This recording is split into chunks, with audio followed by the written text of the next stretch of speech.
चलो स्टार्ट किया। अब देखो बेटा, अपन ने पिछले लेक्चर में ह्यूमन रेस्पिरेटरी सिस्टम के बारे में कुछ समझा था। अपने उसमें क्या समझा कि रेस्पिरेशन क्यों जरूरी है। क्यों जरूरी है? क्योंकि ग्लूकोज से एनर्जी निकालनी, ग्लूकोज रेस्पिरेशन जरूरी है ग्लूकोज से एनर्जी निकालने के लिए। ग्लूकोज से एनर्जी निकालने के दो तरीके हैं, एक ऑक्सीजन के प्रेजेंस में, एक ऑक्सीजन के बिना। ऑक्सीजन के बिना अगर निकालिए तो क्या बोलते हैं, एनएरोबिक रेस्पिरेशन, और ऑक्सीजन के प्रेजेंस है तो एरोबिक रेस्पिरेशन। ठीक है, फिर एनएरोबिक कौन करते हैं वो भी समझा था आपने। फिर अपन ने समझा कि कोई भी जब अपना जो ग्लूकोज होता है वो टूटता कैसे है। तो पहले ग्लूकोज बनता है पायरुवेट, फिर वो पायरुवेट टूटता है दो तरीके से, प्रेजेंस या एब्सेंस। ठीक है, और एब्सेंस वाला जो केस है वो ईस्ट में होता है जहाँ पे इथेनॉल बनता है। ठीक है, और प्रेजेंस वाला केस ह्यूमंस, एनिमल, प्लांट उनमें होता है। ठीक है, अब ऑक्सीजन के प्रेजेंस में अगर तोड़ना है ग्लूकोज को तो ऑक्सीजन का कहीं से ऑक्सीजन अपनी बॉडी में अंदर आनी पड़ेगी।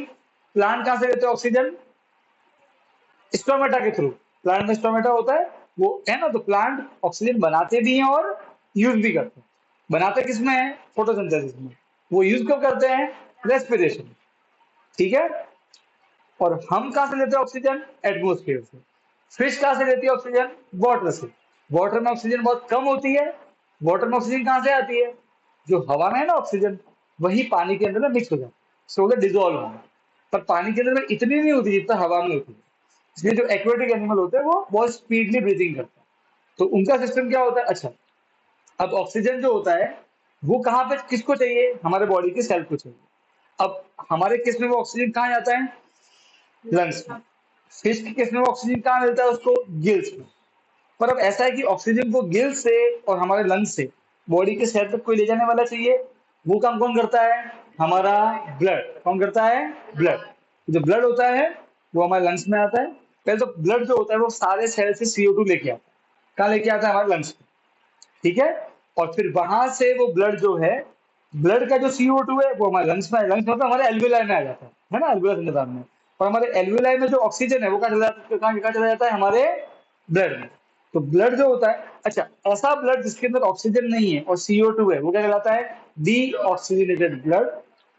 और ऐसा ब्लड जिसके अंदर में ऑक्सीजन है और CO2 नहीं है उसे क्या बोलते हैं? तो ऑक्सीजन रिच है तो ऑक्सीजनेटेड, और अगर कार्बन डाइऑक्साइड रिच है तो डी ऑक्सीजन।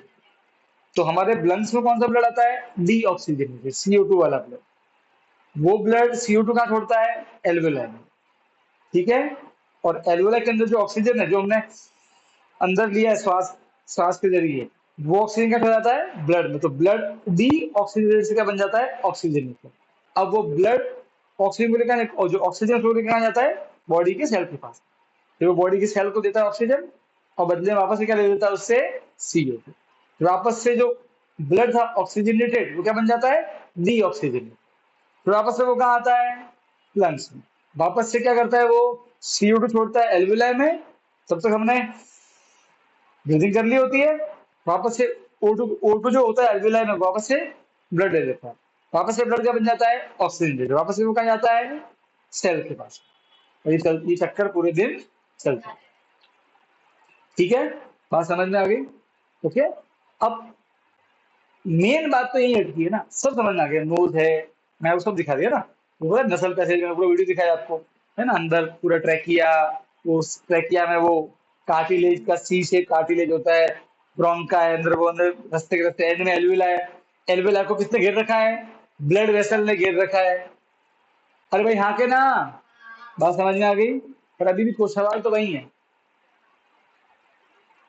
कि हवा अंदर जाती कैसे है लंग्स में, वो समझ में नहीं आया। ये तो मालूम है हवा अंदर जाती है। देखो, खाना अंदर से जाता है बॉडी में, हम खुद देखे जाते हैं ना क्या, और खाना ऑटोमेटिक चल के आता है मुंह में आपके? नहीं, ऐसा तो नहीं होता ना। तो हवा आपके यहां से यहाँ कैसे बचती? क्या आपके नाक में से कोई हाथ वात है कि आप हाथ से पकड़ के से डाल रहे हो अंदर हवा को? नहीं। क्या आप पिचकारी में हवा भर के ऐसे पिचकारी अंदर डाल रहे हो? हाँ, ऐसा भी नहीं होता। नींद में हवा ऑटोमेटिक बचती है। समझ रहे हो ना? तो अब अपन समझेंगे इनहेलेशन और एक्सलेशन, ये कैसे होता है? द वर्ड इनहेलेशन मीन्स हवा का अंदर जाना, द वर्ड एक्सलेशन मीन्स हवा का बाहर। और ये पूरा, अच्छा बेटा भाई का आप है ना, एक सिंपल सा लॉ ध्यान रखो, हर चीज फ्लो करती है हाई से लो कंसंट्रेशन में। कहां से? हाई प्रेशर से लो प्रेशर में। ये सिंपल सी बात है ना? एग्जाम्पल के लिए समझो कि, अच्छा, अगर एक गर्म वस्तु है और एक ठंडी वस्तु है, आप पास पास में रख दो तो क्या होता है? ठंडी वस्तु भी गर्म बन जाती है, ऐसा होता है कि नहीं होता है? आपकी रोटी गर्म है, आपने प्लेट में रखा, प्लेट गर्म हो जाएगी, हो जाती है, हाँ के ना? सो एक सिंपल सा नियम है, चीजें हाई से कहा जाती है लो, कहां से कहा जाती है? हाई कंसंट्रेशन से लो कंसंट्रेशन। मैंने पढ़ा था हमने, अरे भाई हाँ के ना? सिंपल सा फंडा हो रहा है। देखो होता क्या है, हमारे ब्रीथिंग करने में सबसे जो मेन ऑर्गन है वो कौन है? डायफ्राम। डायफ्राम क्या होता है वो समझो। हमारे रेस्पिरेटरी सिस्टम में देखो,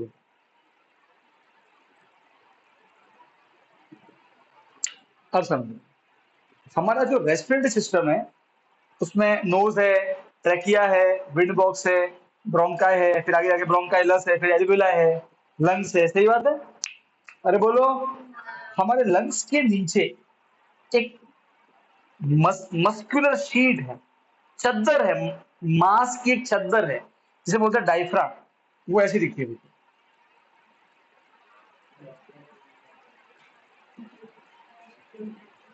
ये देखो, ये हमारे लंग्स है, और आपको लंग्स के नीचे ये दिख रहा होगा, दिख रहा है? ये है डायफ्राम। और देखना है तो समझो, समझ में आ रहा है? ये डायफ्राम एक पूरी चद्दर है, मसल की बनी हुई, उसके ऊपर हमारे लंग्स रेस्ट कर रहे हो।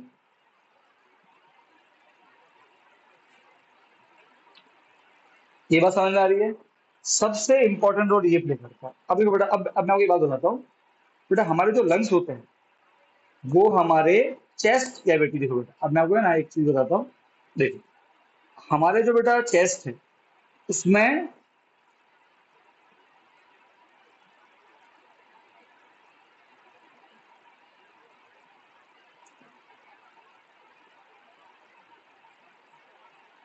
ये देखो, हमारे जो लंग्स है उसके ऊपर हड्डियां हैं जिसे हम रिब केज बोलते हैं। आप यू कैन फील, राइट है?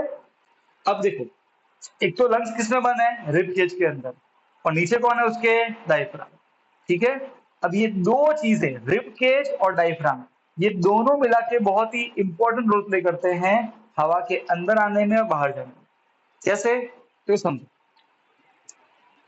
सबसे पहले जब आप श्वास को अंदर लेते हो, तो बेटा आप एक काम करो, देखो होता क्या है, समझ, जब आप श्वास को अंदर लेते हो तो एक्चुअल में हवा अंदर नहीं ले रहे हो आप। आपका जो ब्रेन है वो सिग्नल देता है डायफ्राम को कि तू नीचे जा, और वो सिग्नल देता है आपके रिब केज को कि तू ऊपर और बाहर की ओर जा। अब एक काम करो, आप सब है ना, आराम से बैठो, सारी हवा बाहर निकाल दो, और एक गहरी सांस लेते हो, फील करो, आपकी चेस्ट को फील करो, यू फील कि आपके कंधे ऑटोमेटिक हल्के से ऊपर और चेस्ट बाहर आ रहा है। जस्ट फील इट, आंखें बंद करो, फील करो इसको, सारी हवा बाहर निकाल दो, एंड देन इनहेल। देखो ऑटोमेटिक हो रहा है, आपको जानबूझ के लेके नहीं जा रहे हो, है ना? वापस क्या करो बोले, हवा निकालो, फिर देन इनहेल। फोर्स नहीं करना अपने कंधों को, और फोर्स में रोकना भी नहीं है। मैं ये कह सकता आप कि वो रोक रोक, कीप इट नेचुरल। कंधे ऊपर, कंधे हल्के से ऊपर आए और चेस्ट बाहर आए। एक्चुअली होता क्या है, अब वापस समझो, जब जब आपके लंग्स को हवा चाहिए, मीन्स ऑक्सीजन वाली हवा चाहिए, आपके वो ब्रेन को मालूम है कब चाहिए, वो आपको सोचना नहीं पड़ता। आपका ब्रेन देता है सिग्नल आपके रिब केज को और डायफ्राम को। डायफ्राम जाता है नीचे और रिब केज ऊपर और अपवर्ड। इससे क्या होता है कि आपके चेस्ट के अंदर की जगह बढ़ जाती है। अरे भाई हाँ क्या ना? What happens? अच्छा,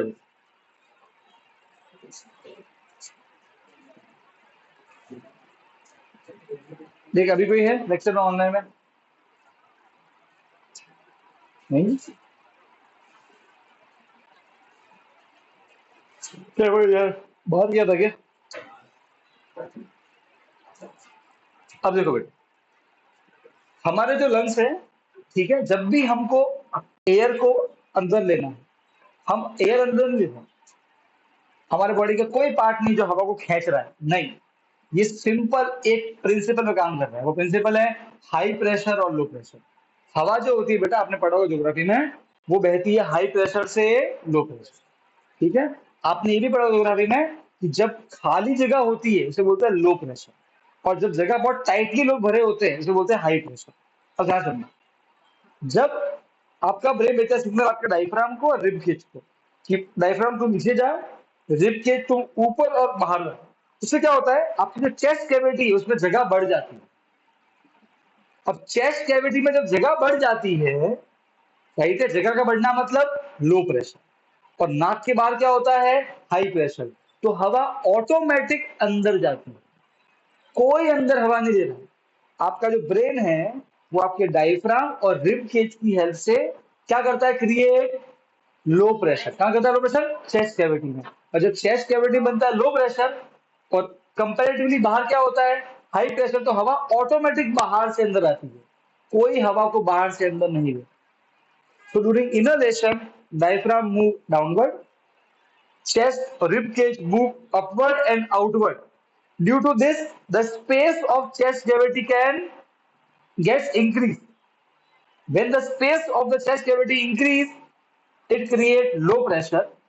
Okay, hence air moves from outward to inward. क्योंकि एयर का रूल है, वो हाई से क्या बहेगी, लो में, तो लो प्रेशर आपकी चेस्ट के अंदर है तो हवा बाहर से अंदर आएगी ऑटोमेटिक, कोई हवा खींचता नहीं। अब समझते हैं एक्सलेशन कि हवा फिर बाहर कैसे आती है। फिर ऐसा तो नहीं कि आप फिर आदत इसे दबाते हो अपने चेस्ट को करके तो हवा बाहर आ जाती है गुब्बारे की तरह, तो होता नहीं है, राइट और रॉन्ग। तो हवा ऑटोमेटिक बाहर कैसे आती है फिर, और ना कि आप उसे खींचते हो पिचकारी से हवा बाहर आ जाए, ऐसा भी होता नहीं है ना। आप देखोगे इट इज ऑल नेचुरल, आपको एफर्ट भी लगाना नहीं पड़ता, राइट है ना। अभी पूरे दिन से बैठे थे, सोचा नहीं कि भाई मैं हवा बाहर निकाल रही हूँ। हाँ, आप योगा करे बोला कैसे, पर नॉर्मल जगह आपने सोचा भी नहीं होगा, वो ऑटोमेटिक अंदर आ रही जा रही है, ये ऑटोमेटिक हवा कैसे बाहर निकल जाती है, सिंपल सा काम है।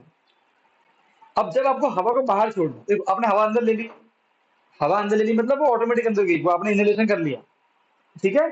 डायफ्राम नीचे गया, चेस्ट कैविटी ऊपर बाहर आई, चेस्ट में क्रिएट हुआ लो प्रेशर, हवा बाहर से अंदर।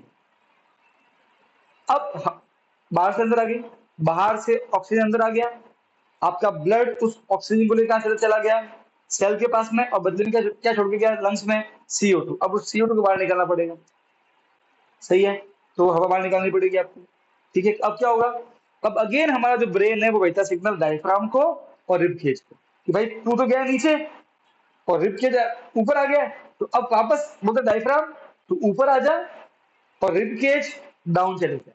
तो जब आपको हवा बाहर निकालनी होती है तो ब्रेन भेजता सिग्नल आपके डायफ्राम को, उस समय ड्यूरिंग एक्सलेशन डायफ्राम आता है ऊपर, डायफ्राम का आता है ऊपर आता है, और रिब केज नीचे और अंदर सिकुड़ते हैं ऐसे। तो अब क्या होता है, उसकी वजह से अब डायफ्राम ऊपर आया, रिब केज इकट्ठा हुआ, तो रिब केज के बीच में कौन है, डायफ्राम, और रिब केज के बीच में कौन है, लंग्स है ना, तो लंग्स दबते हैं। अब आप गुब्बारे को सिर्फ दबाओगे तो क्या होगा, उसकी हवा बाहर निकलेगी ना, ऑटोमेटिक हवा बाहर निकलती है। क्यों, जब आपका डायफ्राम ऊपर आता है, रिब केज नीचे और अंदर की ओर आते हैं, तो it create high pressure inside the lungs, chest cavity बन जाता है हाई प्रेशर, तो हवा ऑटोमेटिक बाहर निकलती है। अरे भाई yes or no? So during exhalation, diaphragm move upward and rib cage move downward and inward. That create high pressure on the lungs. अब हाई प्रेशर है तो हवा क्या होती है, हाई हाई लंग्स के अंदर है, तो हवा क्या निकलेगी, बाहर निकलेगी, हाई से वो लो की ओर निकलेगी, तो हवा ऑटोमेटिक बाहर निकलती है। बात समझ में आ रही है नहीं आ रही है, अरे यस और नो। सो इनहेलेशन और एक्सहेलेशन, ये दोनों में क्या तो समझ में आ गया, अरे भाई हाँ के ना, ठीक है। अब देखो ध्यान से, सो ये है inhalation. During inhalation diaphragm move downward, rib cage move upward and outward. This create low pressure inside the lungs. यहाँ लो प्रेशर है तो हवा बाहर से अंदर, हवा की प्रकृति है वो हमेशा लो प्रेशर की ओर जाएगी. कहा जाएगी हमेशा लो प्रेशर की. अब आ जाता है एक्सलेशन. अब आपने हवा अंदर ले ली, ऑक्सीजन मिल गया ब्लड को, लंग्स में क्या गया CO2, उसको बाहर फेंकना है. तो अब आपका ब्रेन भेजेगा सिग्नल डायफ्राम को कि तू ऊपर आ, और जो हमारे रिब केज है उसको बोलेगा तू अंदर, नीचे और अंदर दबाओ, उसको प्रेस कर लंग्स को. So when rib cage diaphragm move upward and rib cage move inward, it create high pressure inside the lungs. और हवा की प्रकृति है वो हाई से लो बहती है, इसलिए अब अंदर हाई हो गया तो हवा ऑटोमेटिक बाहर निकली. Now this is known as exhalation. ठीक है, मैं आपको इसका एक मिनट बताऊंगा.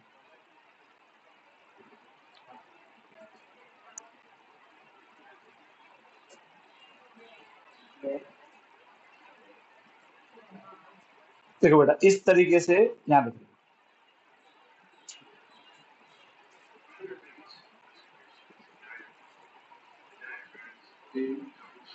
ये देखो बेटा इनहेलेशन में क्या होता है, डायफ्राम नीचे आते हैं, ये नीचे आएगा और देखो ये चेस्ट कैविटी फुल, जगह ज्यादा हुई कि नहीं हुई, समझ आ रही बात. देखो ये नीचे आया और ये फूल गया, जगह क्रिएट हुई. अब ऊपर गया और दब रहा है. इनहेलेशन ऐसे, ये इनहेलेशन देखो बाहर निकल रहा है, जगह क्रिएट हो रही है, low pressure. Exhalation, inhalation, exhalation, इस तरीके से. बात समझ में आई. ये हमारे बॉडी के अंदर है. देखो ये नीचे से, तो ये इनहेलेशन में डायफ्राम नीचे आया, यू कैन सी जगह जगह क्रिएट हो रही है ना. बात समझ में आ गई.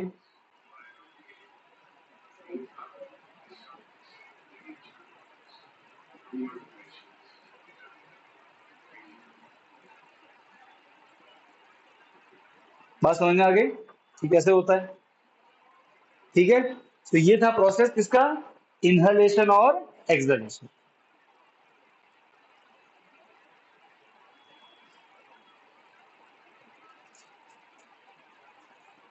फाइन, बाकी सब बेटा हमने समझ लिया है. एक्सहेलेशन कैसे होता है, कौन वहां से ऑक्सीजन को लेके जाता है. ठीक है, फाइन. ठीक. अब देखो बेटा, अब ऐसा है, सुनो मुझे एक बात बताओ, सिंपल सी बात है बेटा, जो हवा हम अंदर ले रहे हैं, ठीक है, जो हवा हम अंदर ले रहे हैं और जो हवा हम बाहर छोड़ रहे हैं, दोनों में से CO2 ज्यादा किसमें होना चाहिए, किसमें होना चाहिए बताओ. देखो आप बोलोगे सर एक सेकेंड, जो हवा हमने अंदर ली है उसमें भी तो CO2 है, क्योंकि आखिर में जो बाहर की हवा वही तो मिल जाती है. बेटा आप ऐसे मत समझो हाँ कि हमारा जो नाक है वो ऑक्सीजन को छान छान के अंदर भेजता है, ऐसा कुछ नहीं होता. जितनी भी गैसेस है बेटा हवा में वो सब अंदर जाती है, इसलिए जब कोई पान मारता है बदबू आती है. ये सबूत है कितना अंदर जा रहा है. ये पहली बात तो ये है. जितना भी एयर में गैसेस है सारी आपकी बॉडी के अंदर जाती है. तो CO2 भी हवा में है, वो अंदर जाती है. पर हवा में जो CO2 है 0.04% है, बहुत कम परसेंट है. ठीक है, पर जो हवा बाहर निकलती है ना लंग्स में से, उसमें जो CO2 है उसका परसेंटेज 0.04 से ज्यादा हो जाता है. तो जो ऑब्वियसली ना देखो, जो हवा की CO2 है वो तो अंदर गई गई, अब वो हमारे किसी काम की नहीं, वो तो यूं ही बाहर निकल जाएगी. पर जो एक्स्ट्रा CO2 है जो हमारे बॉडी ने बनाई है वो ब्लड कहाँ लेके आता है, लंग्स में, और लंग्स का छोड़ता है एल्वेलाई में. तो हवा की CO2 थी अंदर पहले से, अब आगे ना वो ब्लड एक्स्ट्रा और लेके आ गया. तो जो हम एयर बाहर छोड़ रहे हैं उसमें कंपैरेटिवली ज्यादा CO2 होता है, कौन सी एयर के कंपेयर में, जो एयर बाहर. ये बात समझ में आ गई. तो व्हाट अबाउट ऑक्सीजन, जो हवा अंदर ली है और जो हवा बाहर छोड़ी है, किसके अंदर ऑक्सीजन ज्यादा होगा और कम होगा. और फिर जो आपने हवा अंदर ली होगी उसमें ऑक्सीजन ज्यादा होगा 21%. अब ऑक्सीजन आपकी बॉडी के अंदर गया, अब वो ऑक्सीजन की बॉडी ने यूज कर लिया। अरे भाई हाँ के ना, तो जो हवा बाहर छोड़ोगे उसमें तो ऑक्सीजन है ही नहीं, और है भी तो बहुत कम होगा। अरे भाई यस और नो? तो जो हवा आप बाहर छोड़ रहे हो उसमें ऑक्सीजन तो कम है, और जो हवा आप बाहर छोड़ रहे हो उसमें CO2 ज्यादा है। अरे भाई हाँ के ना? बात समझ में आ गई? क्योंकि ऑक्सीजन हम यूज कर लेते हैं और CO2 हम एक्स्ट्रा प्रोड्यूस करते हैं। हाँ के ना? क्लियर है? डन? यहां तक कोई डाउट है तो बोलो। क्योंकि अब यहाँ पे ह्यूमन रेस्पिरेशन खत्म हो, उसका काम क्या है, एरोबिक रेस्पिरेशन क्या होता है, एनएरोबिक क्या होता है, अपन ने सब चीजें पढ़नी। Trachea, bronchi, alveoli, alveoli balloon से एक स्ट्रक्चर है, सब क्लियर है एकदम। अब देखो बेटा, आखिर में एल्विलाई क्या है? बलून की तरह ही है, ठीक है। हमारे लंग्स, एक फैक्ट बता रहा हूँ सिर्फ समझाने के लिए कि हमारे बॉडी में कितने सारे एल्विलाई हैं। हमारे बॉडी के, हमारे लंग्स में, वो बहुत छोटा है लंग्स, इतना बड़ा नहीं है लंग्स, चेस्ट की बड़ी नहीं होती, ये इतना है पार्ट, ठीक है। उसके अंदर में जितने भी एल्विला है, आखिर में वो तो बलून ही है, तो देखा जाए तो बलून से स्ट्रक्चर है। उन सभी को कट करो और इसे चिपका दो जमीन पे। आप बलून बलून ले लो, बलून बलून को कट कर दो और जमीन पे चिपका दो, ठीक है।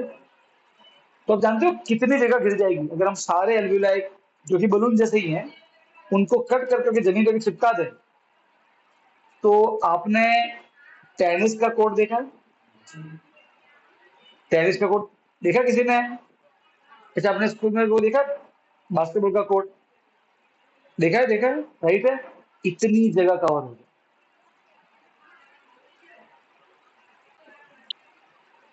अब आप एक दिमाग लगाओ कि भगवान ने कितने सारे गुब्बारे जो है, मतलब एल्वियोला है, वो बॉडी में फिट किए होंगे, तो कैसे किए होंगे? कि जितने एल्वियोला है उसको कट करके अगर आप जमीन पे चिपकाते जाओ, भाई नोटबुक में बहुत सारे पेपर है, मैं पेपर फाड़ के जमीन में चौटा रहा हूँ, ठीक है। इमेजिन करो, तो ऐसे जितने एल्वियोला है उनको कट करके बॉडी में से चिपका रहा हूँ जमीन पर, तो कितना भाग कवर हो जाएगा? ऑलमोस्ट एक बास्केटबॉल कोर्ट के बराबर। तो आप उससे अनुमान लगा सकते हो कि हमारी बॉडी में कितने सारे एल्वियोलाई होते होंगे, और भगवान ने उनको इतने सारे एल्वियोलाई को कितने छोटी जगह में फिट किया हुआ है। पहली बात तो ये। दूसरा, उससे आपको ये समझ में आता है कि हमारी बॉडी की ऑक्सीजन की डिमांड कितनी है। हाँ है ना? आखिर में एल्वियोलाई क्यों चाहिए? क्योंकि एल्वियोलाई पे कौन गिरता है? ब्लड वेसल, और वही तो गैस का एक्सचेंज होता है। अरे भाई हाँ के ना? एक्चुअल में O2 और CO2 का आदान प्रदान कहाँ होता है? एल्वियोलाई में। अब एल्वियोलाई ही अगर बॉडी में इतने सारे हैं, अरे हाँ के ना, तो उससे आप अनुमान लगा सकते हो कि एवरी सेकेंड हमारे बॉडी में कितने सारा CO2 और ऑक्सीजन का आदान प्रदान हो रहा है, क्योंकि आप हर मिनट में बहुत बार अंदर बाहर सांसें कर लेते हैं। तो जस्ट इमेजिन करो कि आपकी बॉडी की जो ऑक्सीजन की डिमांड है वो कितनी सारी है। अब मैं एक बार बोलता, आप बिना पानी के 3-4 दिन निकाल दोगे, बिना खाने के आप 6-7 महीने निकाल दोगे, बिना ऑक्सीजन के केवल 2 मिनट निकलेंगे। तो अब 2 मिनट या 2.5 मिनट जिसकी क्षमता, मैक्सिमम 5 मिनट, वो तो मैं बहुत ज्यादा बोल दूँ। 2 मिनट अगर मैं आपके गला घोट दूं कसम के, तो आप समझ जाओ कि ऑक्सीजन की डिमांड कितनी है। बॉडी को सबसे ज्यादा ऑक्सीजन चाहिए, जिसके बिना आपका जीवन सिर्फ 3 मिनट का है। बात समझ में आएगी नहीं आई? ठीक है, क्लियर होगी एक दो बात। तो अब ये अपना यहाँ पर रेस्पिरेशन। अब पढ़ेंगे ट्रांसपोर्टेशन। क्या पढ़ना है अभी? ट्रांसपोर्टेशन क्या होता है? देखो, अभी तक अपन ने ये समझ लिया है कि बॉडी को खाना चाहिए, बॉडी को ऑक्सीजन चाहिए, ठीक है ना?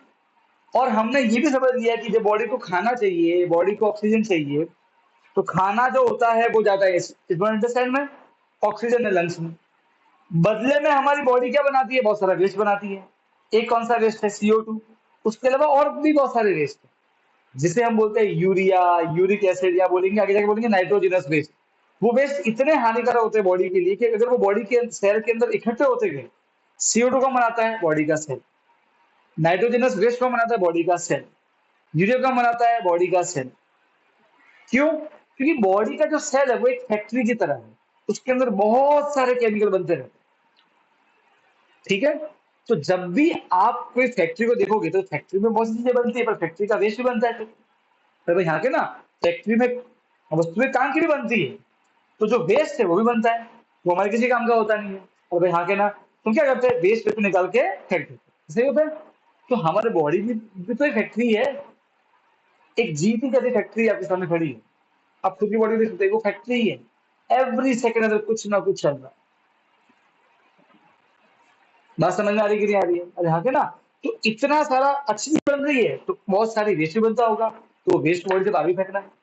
तो बॉडी को दो काम करना है, यूजफुल चीजें लंग से उठानी है, पेट से उठानी है, उठानी कैसे, वो यूजफुल चीजें प्रोटीन विटामिन जो पच गया है वो बॉडी को देके आना है। ऑक्सीजन लंग से लेके बॉडी को देके आना है। और बॉडी ने क्या बनाया वेस्ट, वो वापस से कहाँ लेके आना है, तो बता दो। जो नाइट्रोजनस वेस्ट है वो किडनी निकालती है सुसु के रूप में, और जो CO2 है वो लंग्स फेंकता है बॉडी के बाहर ब्रीथिंग के रूप में। हाँ क्या ना? तो कोई तो चाहिए ना यार, कि जो अच्छी चीजें हैं वो सेल को देके आए, और जो बुरी चीजें हैं वो सेल से लेके लंग्स से लेके आए। अरे हाँ क्या ना? अरे हाँ क्या ना? ये बिल्कुल ऐसा नहीं है अमेजोन का डिलीवरी बॉय। अरे बोलो। अरे भाई हाँ क्या ना? भाई आप मुझे बताओ, जब आप सामान ऑर्डर करते हैं अमेजोन से होता क्या है?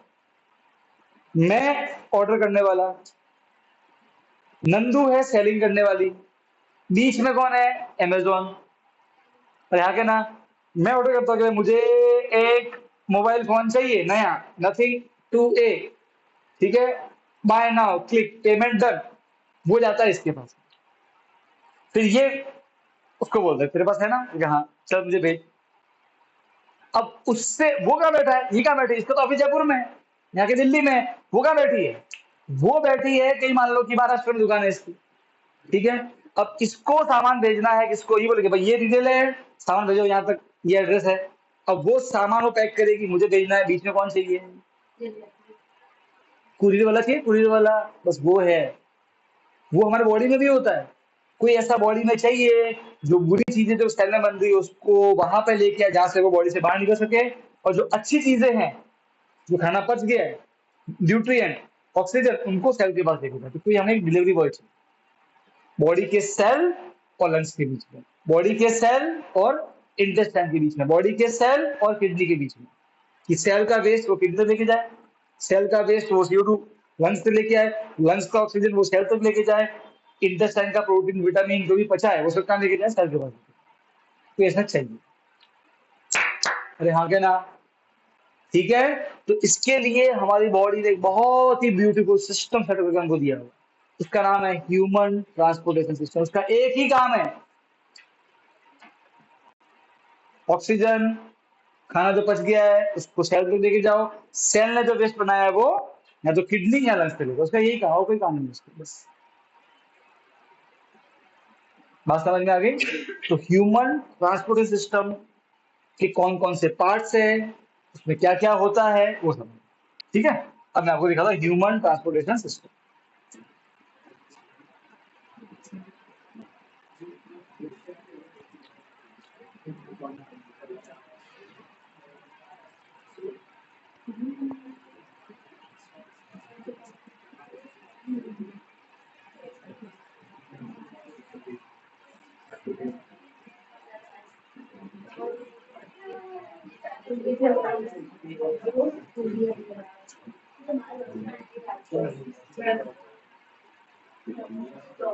अब बेटा ध्यान से समझना, देखो बेटा स्क्रीन पे आपको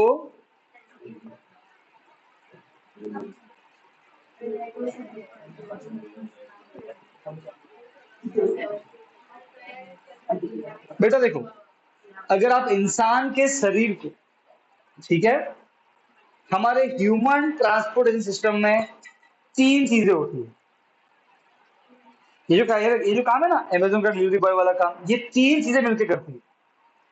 पहली चीज है उसमें हमारा हार्ट। कौन है हमारा? हार्ट।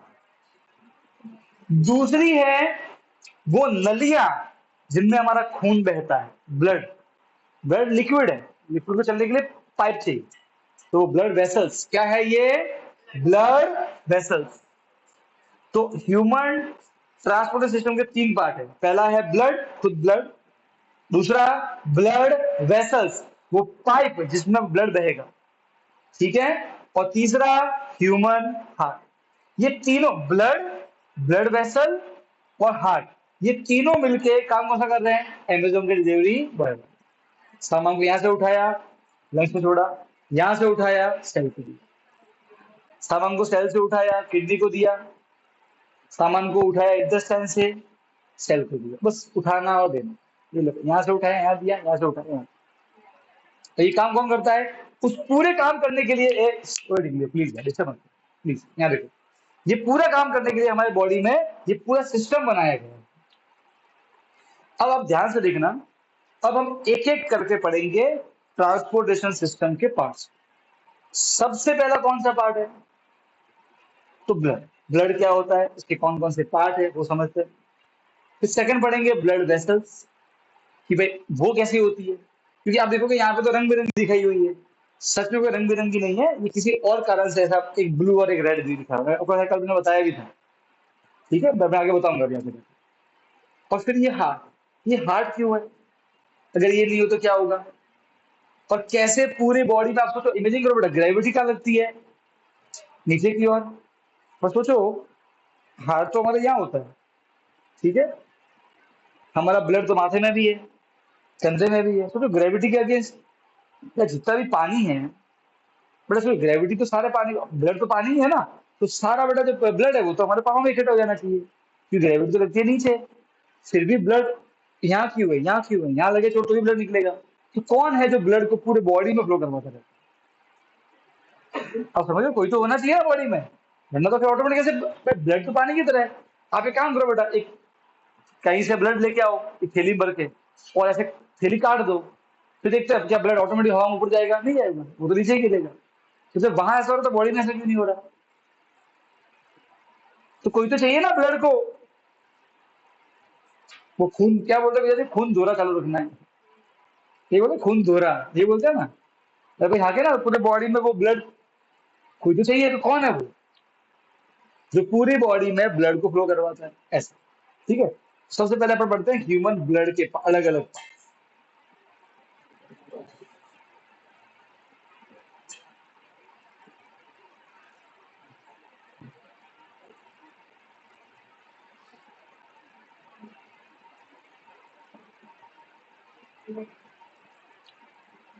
देखो बेटा, अब ध्यान से देखना, जो ह्यूमन ब्लड होता है बेटा, देखो वो इस तरह के, देखो बेटा सच में तो वो होता है रेड कलर का, ठीक है बेटा, वो सच में आपने अगर रियल ह्यूमन ब्लड नहीं देखा है, तो क्या आपने बहुत उल्टियां हो जाएगी, पर मैं वो दिखाई देता है आपसे।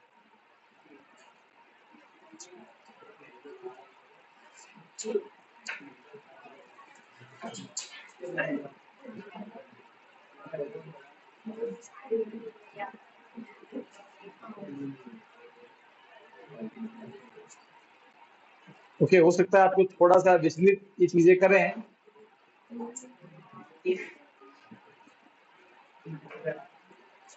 This is the real colour of human blood, और ये रियल ह्यूमन ब्लड है, रेड कलर का होता है थोड़ा सा, ठीक है, डार्क रेड बोल दो आप, ठीक है, ओके। आपने शायद कभी देखा भी होगा, किसी फ्रेंड की चोट लगी हो तो आपने देखा भी, राइट है। पर अगर आप आपके ब्लड को थोड़ा जूम करके देखो, तो एक्चुअल में जो ब्लड है वो इस तरह की पाइप में बहता है, जिसे बोलते हैं ब्लड वेसल, ठीक है। उस ब्लड, एक्चुअली वो ब्लड चार चीजों से मिलकर बना है। पहला आपको दिखेगा ये येलो कलर वाला पार्ट, इसे बोलते हैं प्लाज्मा, क्या बोलते हैं, प्लाज्मा, ठीक है। दूसरा आपको दिखेगा ये एल्पनी में चॉकलेट जैसी चीजें, रेड कलर की चीजें, आपने वो खाई होगी ना, वो पोलो वोलो, तो बिल्कुल तो वैसा ही शेप है, देख लो भले आप, है क्या नहीं है, जो पोलो की चॉकलेट हो, है ना, पोलो आती है ना ऐसे। तो ये जो रेड की चीजें से बोलते हैं रेड ब्लड सेल। फिर आपको ये कुछ ये दिखेंगे, ये थोड़े से अजीब से, ये भूरे भूरे ये दिख रहे हैं, इसे बोलते हैं प्लेटलेट्स, क्या बोलते हैं, प्लेटलेट्स। और आपको कभी कभी ये दिखेंगे, ये व्हाइट कलर वाले दिख रहे हैं, ये व्हाइट। तो हमारे ह्यूमन ब्लड के चार कंपोनेंट है, प्लाज्मा, व्हाइट ब्लड सेल और रेड ब्लड सेल, ठीक है। ये चार पार्ट से मिलकर हमारा ब्लड बना। ब्लड तो रेड क्यों दिखता है, तो कारण है कि हमारी बॉडी में जो रेड ब्लड सेल है मैं आपको आगे आगे बताऊंगा। अभी रेड ब्लड सेल के मैं अपन डीप में उतरेंगे अभी, तो इसके अंदर क्या होता है। तो एक्चुअल में रेड, देखो मुझे बात बताओ, एक बाल्टी है, एक बाल्टी के अंदर आपने एक ढक्कन डाला ग्रीन कलर और 1000 ढक्कन डाला लाल कलर, तो कलर क्या जाएगा पानी का? क्यों? क्योंकि ज्यादा क्वांटिटी उसकी है ना। तो हमारे बॉडी में भी, हमारे ब्लड में भी, देखो प्लाज्मा तो क्या है पता है, इट इज द पेल। देखो ब्लड का जो लिक्विड वाला पार्ट है वो प्लाज्मा है, वो पेल मतलब वो ट्रांसपेरेंट येलोइश है, समझ गए आप? हल्का फुल्का मतलब ऐसा येलोइश आपको आर पार दिख सकता है, ठीक है। येलो कलर का नहीं है, आप समझ रहे हो ना, मतलब कहने का अर्थ है कि भाई है ना, है तो बिल्कुल वो ऐसा ट्रांसपेरेंट ही है, हल्का सा येलोइश शेड आता है बीच में, अरे हाँ के ना, वरना आपको उसके आर पार आराम से दिख सकता है, आराम से हल्का सा येलोइश शेड है। अब उसमें आपने डाल दिया व्हाइट ब्लड सेल और डाल दिया प्लेटलेट और डाल दिया रेड ब्लड सेल। पर रेड ब्लड सेल की क्वांटिटी जो है वो व्हाइट ब्लड सेल और प्लेटलेट से बहुत बहुत बहुत ज्यादा है, ऑलमोस्ट 49% के आसपास होता है रेड ब्लड सेल, किसमें? प्लाज्मा लिक्विड वाले पार्ट में। अब आप पानी के अंदर में लिखा ना, एक ढक्कन तो डाल दो ग्रीन कलर, डाल दो 1000 ढक्कन डाल दो किसका? रेड का, तो वो रेड दिखेगा ना। तो क्वांटिटी ज्यादा किसकी है? रेड कलर की, इसीलिए क्या होता है, रेड जो ब्लड है वो रेड। तो अगर आप ब्लड की जो रेड ब्लड सेल है वो अलग कर दो, तो आपको केवल प्लाज्मा दिखेगा, पेल येलो। बात समझ में आ रही है? तो एक्चुअल में ब्लड रेड नहीं होता है, ब्लड रेड दिखता है क्योंकि उसके अंदर में एक रेड कलर का कंपोनेंट है, वो है रेड ब्लड सेल। एक्चुअल में रेड ब्लड सेल के अंदर भी एक चीज होती है, बोलते हैं हीमोग्लोबिन, तो उसकी वजह से। तो हमारे रेड ब्लड सेल के अंदर में एक रेड कलर, आपने सुना है ना, ग्रीन कलर पिगमेंट क्लोरोफिल, उसकी वजह से पत्तियां हरी दिखती है। वैसे ही हमारे ब्लड के रेड ब्लड सेल में एक रेड कलर का पिगमेंट होता है, रेड कलर की वस्तु होती है, उसे बोलते हैं हीमोग्लोबिन। तो उस हीमोग्लोबिन की वजह से वो रेड कलर का है, तो जो रेड ब्लड सेल है वो रेड दिखता है। और बॉडी ब्लड के अंदर सबसे मैक्सिमम कौन है? रेड ब्लड सेल ही है, तो पूरा ब्लड भी रेड ही दिखता है, तो उसकी वजह से व्हाइट ब्लड सेल और ब्लड बहुत कम होते हैं, ठीक है। अब देखो,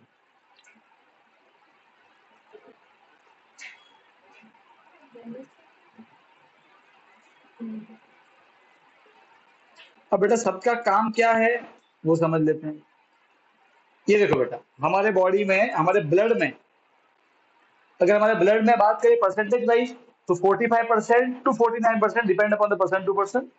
45 से 49% तक होते हैं रेड ब्लड सेल, ठीक है, अप टू 55% तक प्लाज्मा, और केवल 1% उससे भी कम व्हाइट ब्लड सेल और ब्लड सेल्स। उनकी संख्या बहुत कम होती है, बॉडी को वो इतने नहीं चाहिए होता जितने रेड ब्लड सेल चाहिए। और पता है क्यों चाहिए रेड ब्लड सेल? अब आपको ये वापस समझ में आएगा बॉडी की जो ऑक्सीजन की डिमांड है वो कितनी ज्यादा है। अब देखो, हमारे बॉडी के सेल ने क्या बनाया? CO2। कहाँ लेके आना है? कौन लेके आएगा? ब्लड। पर ब्लड में कौन लेके आएगा?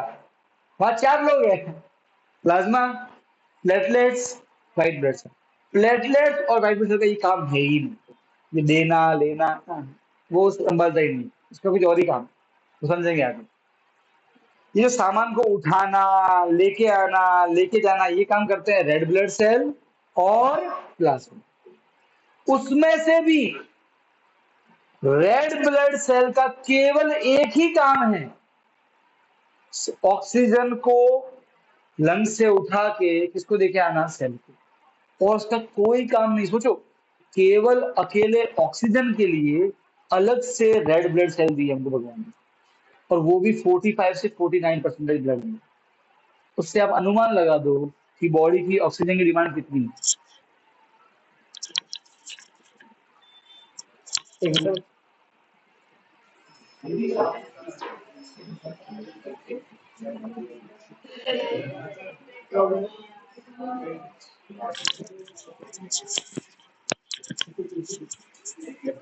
अब देखो बेटा, यहाँ सुनो, तो अब आप अनुमान लगा दो कि हमारे बॉडी में हमको 45 से 49% तक क्या दिए हैं?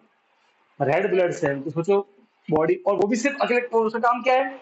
ऑक्सीजन को उठाना और सेल को, और कोई काम नहीं उसका, जल से मारता है। बाकी देखो, CO2 उठाना सेल से, कहाँ लेके आना है? लंग्स में, प्लाज्मा लेके आना, ठीक है। नाइट्रोजनस वेस्ट उठाना है कहाँ से? सेल से, कहाँ लेके जाना है? किडनी तक, प्लाज्मा लेके जाता है। क्या है इंटेस्टाइन में? Amino acid, fatty acid, glycerol, अच्छा वो नहीं, वो तो अलग है। Amino acid, fatty acid, glycerol, ठीक है, वो भी, और ग्लूकोज, ये चीजें जो पच गई है, हाँ के ना, वो कहाँ लेके जाना है? सेल के पास में, वो भी प्लाज्मा लेके जाता है। खाने में जो सॉल्ट है वो भी प्लाज्मा, सारे काम प्लाज्मा करता है। रेड ब्लड सेल केवल ऑक्सीजन की देखभाल करता है, बस, और कुछ नहीं। So CO2 is transported by plasma in dissolved form, where oxygen is transported by red blood cell. और उसका एक ही काम, उससे अब आप अनुमान लगा दो कि ऑक्सीजन का कितना इंपॉर्टेंट रोल है आपकी बॉडी में। आपने देखा होगा लेडीज में स्पेशली प्रॉब्लम होती है हीमोग्लोबिन की, हीमोग्लोबिन कम हो गया, वो थकावट होती है। क्यों? क्योंकि हीमोग्लोबिन कुछ नहीं है, आपके रेड ब्लड सेल का एक पार्ट है। तो बॉडी में हीमोग्लोबिन कम है, मतलब आपके रेड ब्लड सेल कम है, वो कम है, तो ऑक्सीजन को ले जाने वाले कम है, तो ऑक्सीजन का कम जा रही है सेल के पास में, तो थकान होगी, क्योंकि बिना ऑक्सीजन के एनर्जी नहीं बनती है बॉडी में। अरे भाई हाँ के ना, तो ऐसा। तो समझ गए कि अल्टीमेटली हमारी बॉडी में CO2 और ऑक्सीजन को कौन लेके आता है? कौन लेके आता है CO2 को? प्लाज्मा डिसॉल्व फॉर्म में। और कौन लेके आता है ऑक्सीजन को, कौन लेके जाता है ऑक्सीजन को लंग से? Red blood. और रेड ब्लड सेल की में कौन लेके जाता है? हीमोग्लोबिन। हीमोग्लोबिन क्या है? एक लाल कलर की वस्तु है, वो क्या होती है? हमारे रेड ब्लड सेल। बात समझ में आ गई? अरे भाई आगे ना, डन। अब आगे समझो। तो सर ठीक है, प्लाज्मा समझ में आ गया, रेड ब्लड सेल समझ में आ गया, ये प्लेटलेट क्यों होते हैं बॉडी में? सर ये प्लेटलेट्स क्यों है? चलिए समझाओ, हमारे बॉडी में प्लेटलेट्स क्यों है, ये बताओ। देखो, पहली बात तो व्हाइट ब्लड सेल क्यों है? व्हाइट ब्लड सेल हमारे बॉडी के बॉडी गार्ड्स। आपने सुना इम्यून सिस्टम? आपका इम्यून सिस्टम मतलब आपके व्हाइट ब्लड सेल। आपके व्हाइट ब्लड सेल जितने तगड़े हैं, आप समझ जाओ आपका इम्यून सिस्टम उतना ही तगड़ा है। पर आपके व्हाइट ब्लड सेल जितने नबळे हैं, आपका इम्यून सिस्टम उतना ही नबड़ा है। आपका इम्यून सिस्टम मतलब आपके व्हाइट ब्लड सेल ही। आपके व्हाइट ब्लड सेल आपकी बॉडी के सैनिक है। तो आपकी आर्मी जितनी कमजोर होगी, आपको उतना ही लोग मार के जाएंगे, इतना ही आप पे अटैक होंगे। और आपकी आर्मी जितनी शक्तिशाली होगी, उतना ही आपको कम लोग अटैक करेंगे, मतलब आप कम बीमार पड़ोगे। तो होता कुछ नहीं हमारे बॉडी में। देखो, एनी टाइम हमारे बॉडी पे बहुत सारे बैक्टीरिया आते जाते रहते हैं, है ना। हम नई जगह जाते रहते, आते रहते हो, क्या पता वहां पे कौन था पहले, कौन नहीं था, उसकी बॉडी में कौन से बैक्टीरिया था, आपको नहीं मालूम है। तो कॉन्स्टेंटली हमारे बॉडी के अंदर में बैक्टीरिया आते रहते हैं। अब जब भी कोई बैक्टीरिया बॉडी में आता है, ठीक है, तो उसको कौन खत्म करेगा, कौन मारेगा? White blood cell. They save us from the harmful disease. और ये हर समय ये काम करते हैं। और सेकेंड, प्लेटलेट्स। अब बेटा मुझे बात बताओ, आपके घर में पाइप है, मान लो कि पाइप में कहीं छोटा सा एक छेद हो गया, या फिर कोई पाइप के बीच में एक चिराड़ आ गई, तो क्या होगा? पानी बाहर निकलेगा। फिर क्या करना पड़ेगा? रिपेयर करना पड़ेगा ना। तो वही तो फिर हमारे साथ भी होता है, हम जो खेलते कूदते हैं, गिरते हैं, तो खून निकलता है। खून किसके अंदर बह रहा है? पाइप के अंदर में। उनको क्या बोलते हैं? Blood vessel. तो है तो पाइप ही। तो जब हम गिरते हैं तो खून बाहर निकलता है, मतलब पाइप टूट गया, पाइप में चिराड़ आ गई। तो हम देखते हैं कि थोड़े टाइम बाद में खून निकलना बंद हो जाता है ऑटोमेटिक। सही होता है भाई। हाँ, तो नॉर्मली कोई बड़ी चोट हो ना, तो समझ में आता है, मुझे जाना पता है डॉक्टर के पास, तो वो टाके वाके लेता है और थोड़ा, है ना। पर नॉर्मल चोट में तो हम कहीं जाते ही नहीं है। गीता माँ के पास जाते हैं, और स्कूल में वो जैसे रूल वो लगाती होगी शायद। कौन है गीता माँ, कौन दिखता है आजकल स्कूल में? गीता माँ करते हैं ना, वही करते हैं ना ये सब, दवा दारू का काम। दारू का काम है, सॉरी, दवा का काम। गीता माँ आपो, हेलो 500 रुपया एक का आपो, इसको तो मजा आ जाए। स्कूल में आंटी चल रही है ऐसे यूं करके। तो सुनो, तो कहने का अर्थ ये है कि यार देखो, आपको चोट लगती है और वो ऑटोमेटिक खून निकलना बंद हो जाता है, आपने बहुत बार देखा होगा, और है ना। मतलब आप सोचो, आपके बॉडी में जो आपके ब्लड वेसल है, जो कि एक पाइप है, उस पाइप में जब चिराड़ पड़ती है तो वो ऑटोमेटिक हो जाती है। करता कौन है? प्लेटलेट्स। कौन करता है? प्लेटलेट। देखो होता कुछ नहीं है, एक सिंपल सा फंडा है। कहा गया था मार्कर? कहाँ रखा तूने मार्कर? मैं नहीं कर सकता। अब देखो बेटा, ये आपकी एक ब्लड वेसल है, ठीक है। मान लो कि यहाँ पे भाई आप भाग रहे थे ना, भाग मिल गए की तरह, और आप फिसल गए, है ना, माथा टूटा, पाँव टूटा, सब टूटा, ठीक है। और आपके मान लो कि पाँव की जो एक ब्लड वेसल है उसमें यहाँ पड़ गया छेद। अब क्या होगा, यहाँ से क्या निकलेगा बाहर, खून। सब खून खून हो गया, राइट है। अब क्या होगा, थोड़ा ध्यान से, जैसे ही आपकी बॉडी में, आपके ब्लड वेसल में कहीं भी कोई छेद नहीं होगा, तुरंत वो डिटेक्ट करेंगे कौन, प्लेटलेट्स। और वो डिटेक्ट करके तुरंत वहां पे इकट्ठे हो जाएंगे, और ऐसे इकट्ठे हो जाएंगे, बहुत सारे प्लेटलेट इकट्ठे हो जाएंगे और उस छेद को पूर देंगे। ये बोलते हैं क्लॉट, क्या बोलते हैं। और इसलिए देखो, जब आपको चोट लगती है ना, वहां पे एक ब्लैक ब्लैक लगा कुछ हो जाता है, क्या बोलते हैं गुजराती में,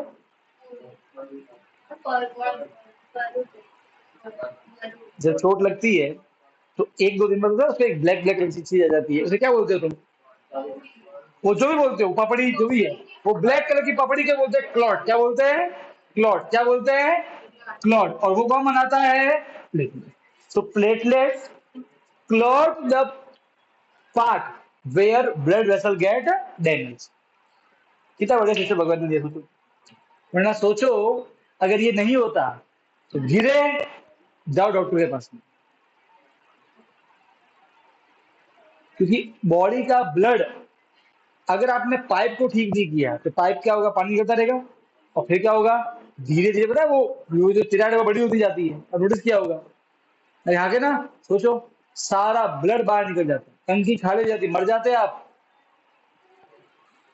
एक छोटी सी चोट भी आपको मार देती है, क्योंकि ब्लड कभी निकलना बंद होता ही नहीं। यहाँ के ना, तो यार हम डेली खेलते हैं, गिरते सोचते भी नहीं, वापस खेलने लग जाते हैं, वो ऑटोमेटिक सब हो जाता है कि नहीं है। इन शॉर्ट में, जो प्लेटलेट है उसका काम है पंक्चर बनाने का। क्या करता है पंक्चर वाला, आपके टायर में क्या हुआ, कील चुभी, उसमें एक छेद हुआ, वो क्या लगा देता है, एक ब्लॉकेज। इसे क्या बोलते हैं, कारी बोलते हैं, क्या बोलते हैं उसे, क्या बोलते हो जब आप पंक्चर निकालते तो, जो भी लगाता है वो आगे क्या करता है, अल्टीमेटली वो जो छेद है उसको पूर देता है। बस तो वो काम कौन करता है हमारे लिए, प्लेटलेट, पंक्चर निकालता है हमारे लिए। अरे आगे ना पंक्चर वाला, अरे भाई बोलो, अब्दुल है, अब्दुल, पंक्चर वाला अब्दुल है ये। अरे बोलो भाई, फटेगा दो दिनों बाद में अब्दुल, उसका काम ही है फटना। अरे भाई यहाँ तो बात समझ में आई कि नहीं आई, अरे बोलो, पक्का समझ गए। ये काम किसका है, हमारे ब्लड। तो ब्लड में, ब्लड का काम समझ में आ गया, अरे बोलो, पक्का। अब आते ब्लड वेसल। ब्लड वेसल क्यों चाहिए सब, एक मिनट से, क्या ब्लड लेना है, पीना है, हाँ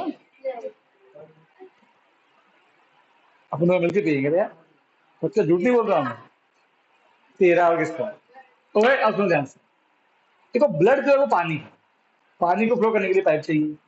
तो हमारे बॉडी में भी ऐसे पाइप, बेटा एग्जाम लेके ना, ब्लड वेसल पाइप, बेटा वो माँ का ब्लड, उसके लिए वर्ड यूज किया गया है, ब्लड वेसल, बर्तन है वो, ठीक है, खून का बर्तन है हमारे लिए, जिसके अंदर वो पाइप शेप का है, ठीक है।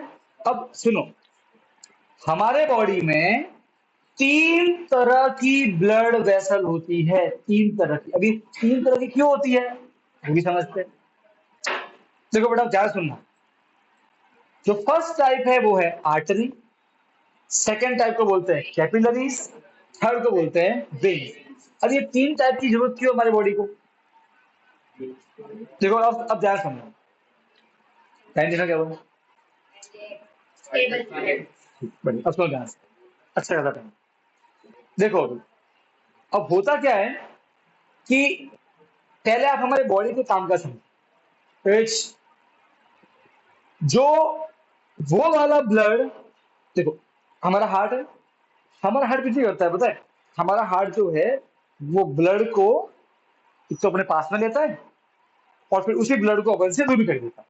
ब्लड, हार्ट का काम कुछ नहीं है, ब्लड को पास में लाके दूर फेंकना, बस दो काम है इसके। मोटर की तरह यार, आपने मोटर के दो पाइप देखे होंगे ना, एक पाइप तो पानी को खींचता है मोटर के पास में, और एक पाइप क्या करता है, बाहर निकलता है मोटर। तो ये काम हार्ट का भी है, ब्लड को पास में लेके आना और ब्लड को अपन से दूर लेके जाना। अरे आगे ना, अब सुनो दो काम। जो आर्टरी है वो वाला पाइप है जो ब्लड को हार्ट से दूर लेके जाता। अब मोटर समझो, मोटर, मोटर में एक वो पाइप जिसमें से पानी बाहर निकल रहा है, समझ रहे हो, वो आर्टरी। मोटर क्या है आपका, हार्ट। और एक वो पाइप जो पानी को टंके में से मोटर की तरफ लेके आ रहा है, आगे ना, ऐसा ही होता है मोटर में। अरे बोलो, है ना, एक पानी को खींचता है मोटर की तरफ और एक पर क्या करता है, दूर फेंकता है मोटर से। तो वो पाइप जो मोटर पानी को मोटर से दूर लेके जा रहा है, आप मोटर को समझो हार्ट, वो पाइप क्या होगी, artery. So what is artery? Artery is that blood vessel which carry blood away from the heart. समझ गए? So what is capillary? Sorry, vein. When वो पाइप है जो ब्लड को हार्ट के पास में लेके आती है। तो बोलो, बात समझ में आई कि नहीं आई? तो दो पाइप, एक पाइप ब्लड को हार्ट के पास में लेके आती है, वो वाला पाइप जो ब्लड को हार्ट के पास में लेके जाएगा उसे क्या बोलेंगे, वेन। वो वाला पाइप जो ब्लड को हार्ट से दूर लेके जाएगा क्या बोलेंगे, कैपिलरी, आर्टरी, आर्टरी। ठीक है, तो ब्लड को हार्ट से दूर लेके जाना है, आर्टरी, आर्टरी वाला पाइप। ब्लड को हार्ट के पास में लेके आना क्या है, वेन। अरे भाई यहाँ के ना, क्लियर है? अभी दिखाऊंगा क्यों चीज है। ठीक है, अब मैं आपको छोटी मोटी, अच्छा अब मैं आपको है ना, अभी हमारे बॉडी में पूरा ब्लड घूमता कैसे है, मैं आपको एक हल्का सा आइडिया दे रहा हूँ ताकि मैं आपको वो समझा पाऊँ जो मुझे अभी समझाना। ठीक है, अब ध्यान सुनना, डिटेल में बाद में समझेंगे। अरे बोलो, डिटेल में बाद में समझेंगे, हार्ट कैसे काम करता बाद में समझेंगे, अभी मोटा मोटा समझो, ध्यान सुनना। देखो अभी क्या क्या हुआ है समझ में। ऑक्सीजन पहुंच चुका है लंग्स में, CO2 सेल ने बना दिया है। अरे भाई हाँ के ना, CO2 पूरी बॉडी ने बना दिया है। अब समझो, दो काम करना। पहला, वो जो CO2, अब देखो समझो, पूरी बॉडी में क्या है, ब्लड है। हमारे पूरी बॉडी ने उस ब्लड से O2 ले लिया है और उसमें क्या छोड़ दिया है, CO2। एक तो CO2 वाला ब्लड चलता है बॉडी में। और यहाँ के ना, ऑलरेडी हमारे लंग्स में बहुत सारा पहले से ब्लड था, उस ब्लड ने उस हमने जो हवा अंदर ली उससे ऑक्सीजन को ले लिया है। तो दो ब्लड है हमारी बॉडी में अभी इस मूवमेंट में। अभी चलो let us stop the time. इधर आ, देख लीजिए, इधर मान नहीं रहा हूँ, समझे, अब समझे। इस अपन ना टाइम को स्टॉप करते हैं, टाइम को स्टॉप कर देते हैं, तो हमारी टाइम स्टॉप, इसके लिए टाइम स्टॉप हो गया। अब क्या होगा, इसकी बॉडी में दो ब्लड है, एक वो ब्लड जो पूरी बॉडी में है जिसके पास CO2 है, समझे, और एक वो ब्लड जो लंग्स में है जिसके पास क्या है, ऑक्सीजन है। अब अब समझो, ऑक्सीजन वाले ब्लड को चेस्ट एरिया से कहा लेके जाना है, बॉडी के पास में, और जो वो CO2 वाला ब्लड है उसको कहा लेके आना है, लंग्स के पास में। अरे हाँ के ना, बात समझ में आई कि नहीं आई? क्लियर है? तो समझो, CO2 वाला ब्लड यहाँ भी है, अरे हर जगह ऑक्सीजन है भाई। CO2 वाला ब्लड यहाँ भी है, CO2 वाला ब्लड यहाँ भी है, CO2 वाला ब्लड पाँव में भी है, हर जगह, पूरी बॉडी में, बॉडी के हर एक पार्ट में, हर एक पार्ट मतलब टिश्यू बोल दूं मैं, बॉडी का हर एक पार्ट मतलब टिश्यू। अरे बोलो यार, तो बॉडी के सारे टिश्यू, लंग्स को छोड़ के हर टिश्यू में कौन सा ब्लड है, CO2 वाला ब्लड। और केवल O2 वाला ब्लड कहाँ पे है, ऑक्सीजन, मतलब कहाँ पे, चेस्ट एरिया में। हाँ के ना, बात समझ में आ गई? अब करना क्या है, ऑक्सीजन वाले ब्लड को माथे में, हाथ में, पाँव में, हर जगह लेके आना है। और वो जो CO2 वाला ब्लड है कहाँ पे, पाँव में, हाथ में, माथे में, उसको कहाँ लेके आना है, लंग्स के पास लेके आना है। ये दो काम करने हैं बस। हाँ क्या ना, समझ आई? अब बैठ, अरे हाँ क्या ना, ये बात समझ में आई? और यही काम हमारा सर्कुलेटरी सिस्टम करता है, वो कुछ नहीं करता है, वो सिंपली CO2 वाले ब्लड को लंग्स में छोड़ता है, और लंग्स में जो O2 वाला ब्लड है, अब से मैं जब बोलूंगा डीऑक्सीजनेटेड, अब से जब बोलूंगा CO2 वाला ब्लड, आप समझ आना, डीऑक्सीजनेटेड। और मैं बोलूंगा O2 वाला ब्लड मतलब ऑक्सीजनेटेड। अरे बार बार ये वर्ड यूज नहीं करूंगा, बहुत ऑकवर्ड लगता है बोलना, ठीक है ना। तो मैं शॉर्ट में बोलूंगा CO2 वाला ब्लड, O2 वाला ब्लड। अरे हाँ के ना, ठीक है। तो हमारा जो पूरा जो ट्रांसपोर्टेशन उसका एक ही काम है, CO2 वाले ब्लड को लंग्स में लेके आना है, और लंग्स में जो O2 वाला ब्लड पड़ा है उसको बॉडी के पास लेके जाना। अरे हाँ के ना, बस ये दो ही काम, पूरे दिन यही होता है बॉडी में। अरे भाई हाँ के ना, अभी कैसे होता है वो समझा, हल्का फुल्का दे रहा हूं, ताकि आपको मैं वेन्स और आर्टरी और कैपिलरी ये सब क्या होता है सब समझाता हूं। अब देखो,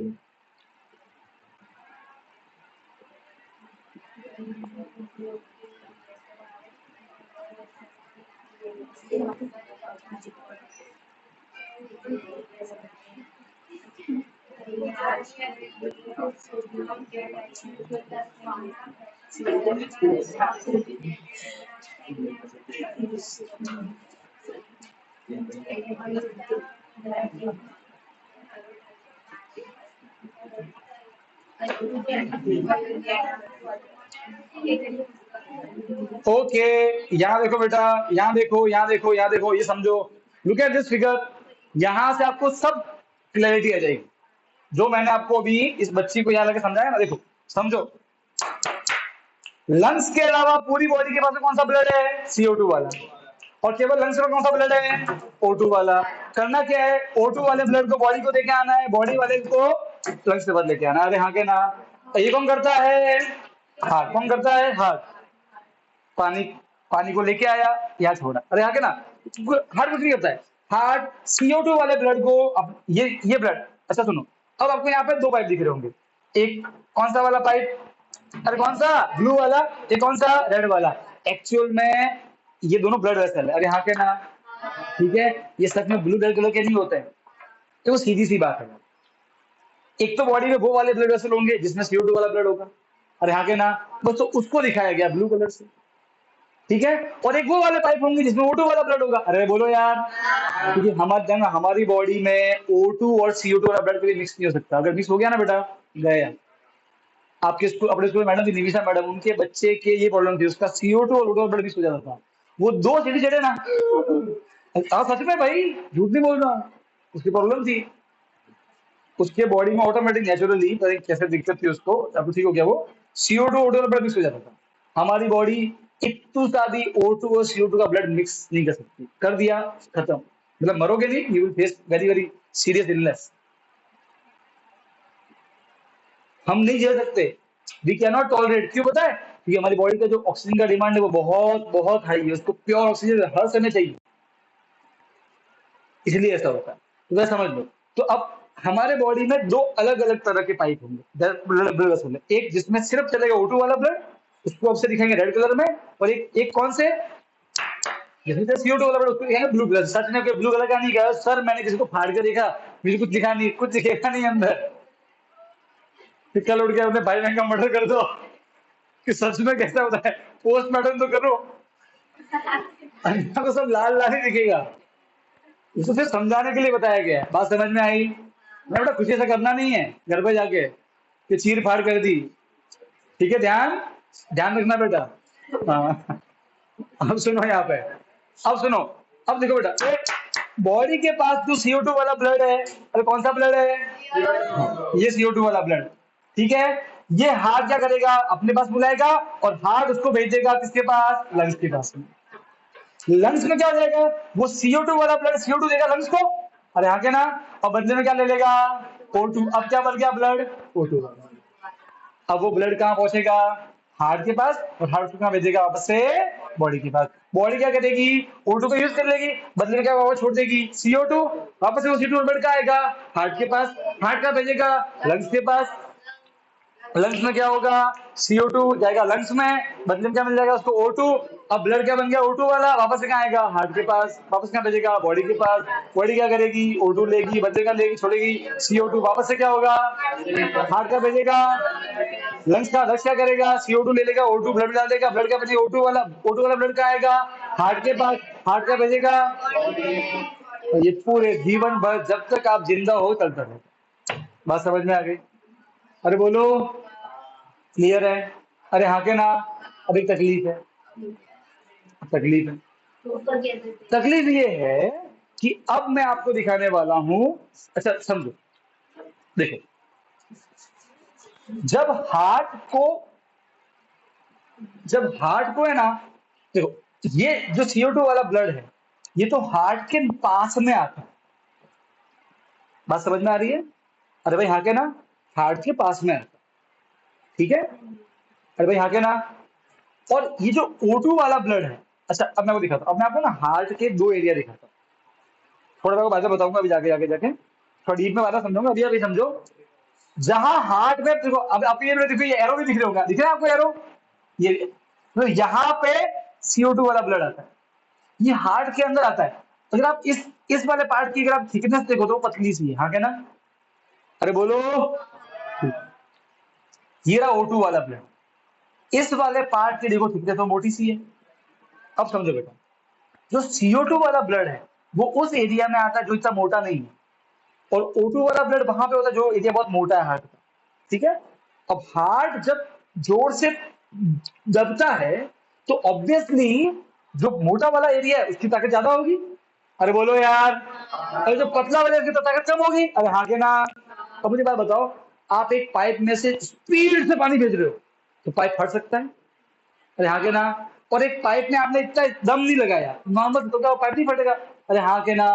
पाइप का फटना मतलब प्रेशर, क्या मतलब कि भाई प्रेशर बढ़ गया। अरे ऐसे ऐसे बोलते ना अपन। अरे बोलो। अब समझो, मैं कहना ही चाहता हूँ कि देखो ब्लड जो है वो दो तरह की नलियों में बह रहा है। एक है वेन। अरे बोलो। एक वेन है, वेन वो है जो ब्लड को हार्ट के पास में लेके आती है। अरे बोलो। और एक है आर्टरी। आर्टरी क्या होता है? वो वाला पाइप जो ब्लड को हार्ट से दूर लेके जाता है। अरे बोलो। अरे आपने समझा नहीं समझा? अब मुझे बताओ, ब्लड तो वेन में भी है, ब्लड तो आर्टरी में भी है, पर ब्लड का प्रेशर ज्यादा कहाँ होगा? आर्टरी में, क्योंकि आर्टरी में जो ब्लड जाता है वो हार्ट के उस कोने से जाता है जो मोटा है। अरे हाँ के ना, उसकी ताकत ज्यादा है, स्पीड से ब्लड जाएगा। अरे भाई हाँ के ना, समझे? अरे बोलो यार। इन शॉर्ट, आर्टरी के अंदर ब्लड का प्रेशर ज्यादा है, स्पीड ज्यादा है, और वेन के अंदर ब्लड का प्रेशर बहुत कम है। अरे भाई हाँ के ना। अच्छा सुनो अभी, आप समझो। आर्टरी तो जो है ना बेटा, वो तो क्या होती है, जैसे हार्ट से बाहर निकलती है, मैं दिखाऊंगा आपको। तो हार्ट से बाहर निकलती है और जाती है नीचे। ठीक है, तो उसको उल्टा जो ग्रेविटी से सपोर्ट मिल जाता है ब्लड को ले जाने में नीचे। अरे हाँ के ना, हार्ट से दूर। अब वेन को तो हार्ट के पास में लेके आना है ग्रेविटी के अगेंस्ट। आप समझ रहे हो? बड़ी तकलीफ होती है उसको। अब समझो, अब मैं आपको आर्टरी और वेन दोनों की थिकनेस दिखाता हूँ। अब एक और दिक्कत है,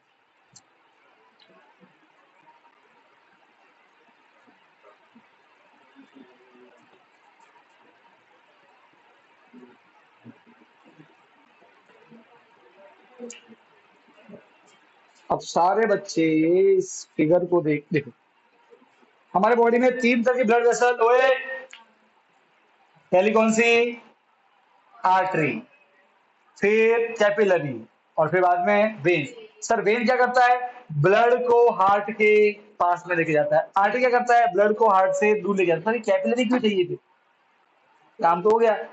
आर्टरी लेके आ गया ब्लड को हार्ट से दूर, दे दिया बॉडी को O2 वाला ब्लड, बॉडी ने O2 ले लिया। तो तकलीफ है, तकलीफ है, तो तकलीफ ये है। अब जरा मैं आपको दिखाता हूं आर्टरी और वेन की थिकनेस, मोटाई।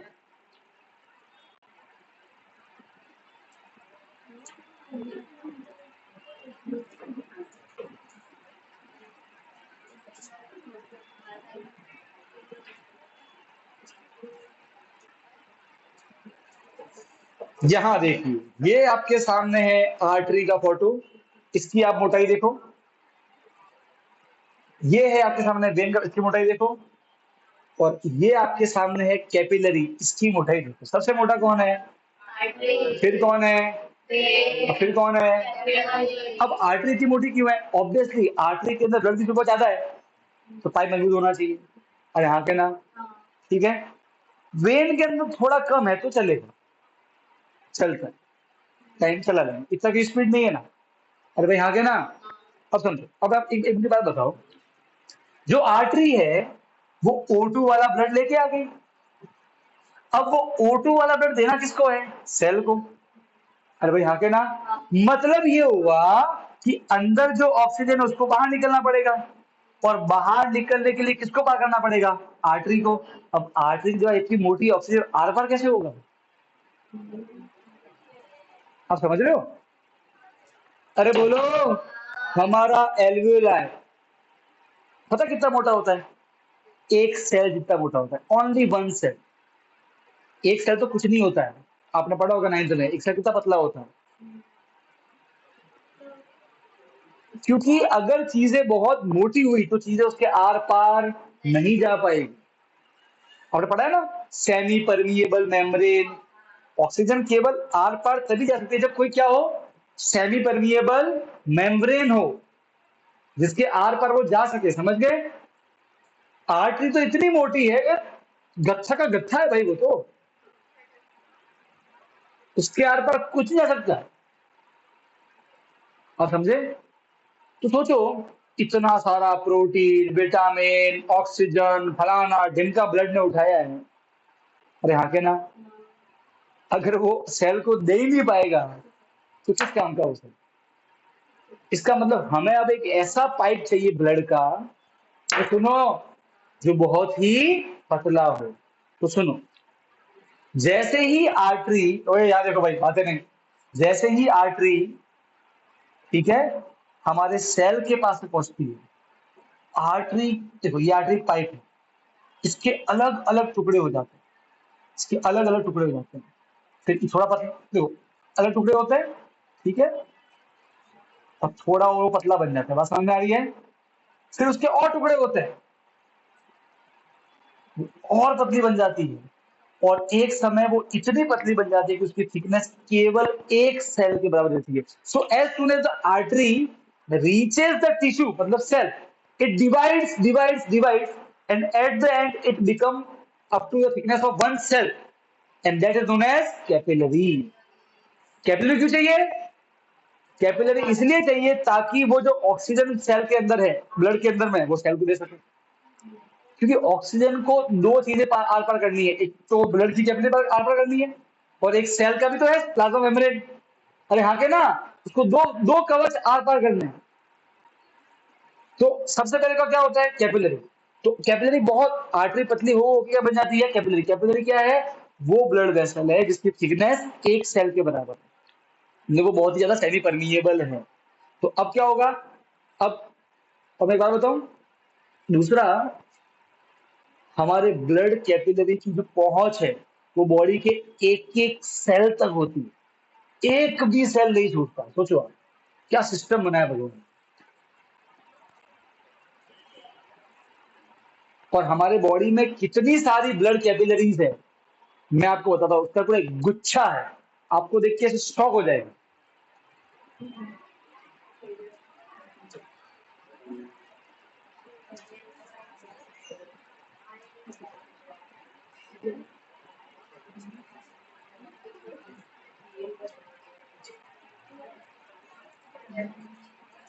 ये देखो बेटा, अब मैं आपको आपके चेहरे पे कितनी सारी कैपिलरीज है वो दिखा रहा हूँ। ये आपको जो भी लाल लाल करके दिख रही है, सारी आपके चेहरे की कैपिलरीज है, यू कैन सी, ऐसा गुच्छा है। ये आपके नाक में जो कैपिलरीज है वो, ये आपके जो लिप्स उसमें कैपिलरीज है, वो सारी कैपिलरीज है। ये कोई इंसान का पोर्ट्रेट नहीं है।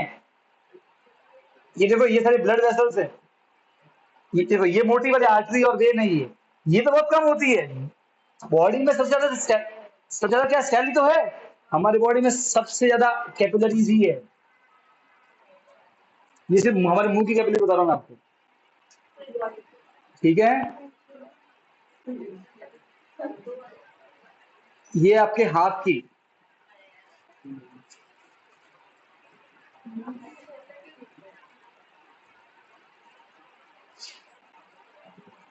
आप सिर्फ अनुमान लगाओ कि बॉडी में कितना जंजाल भरा पड़ा है। ये देखो बेटा, ये ये देखो बेटा, बेटा याद देखना, ये आपके चेस्ट में कितनी कैपिलरीज है, वो पूरा जाला का जाला है, दिख रहा है आपको? Can you see? ये आपके लिवर, ये लिवर वाला पार्ट है, ये आपके शोल्डर में कितनी कैपिलरीज है, आप सिर्फ अनुमान लगा सकते हैं इससे कि बॉडी में कितनी कैपिलरीज होती है, हाँ के ना? बात समझ में आएगी नहीं आई? तो कहने का सिर्फ इतना है बॉडी, तो अल्टीमेटली कैपिलरी एक तीसरे तरह का ब्लड वेसल है जिसमें ब्लड फ्लो करे। अरे बोलो, अरे बोलो ना यार, नहीं समझ में आ रहा? पक्का? गारंटी? कोई तकलीफ है तो बोलो। अरे बोलो। नहीं?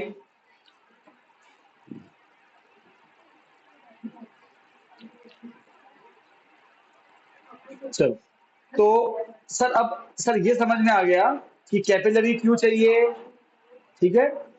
वाई वी नीड कैपिलरीज, ठीक है ना? अब कैपिलरीज क्यों चाहिए, आर्टरी क्यों चाहिए और वेन क्यों चाहिए, ठीक है? अब हम समझते हैं उस।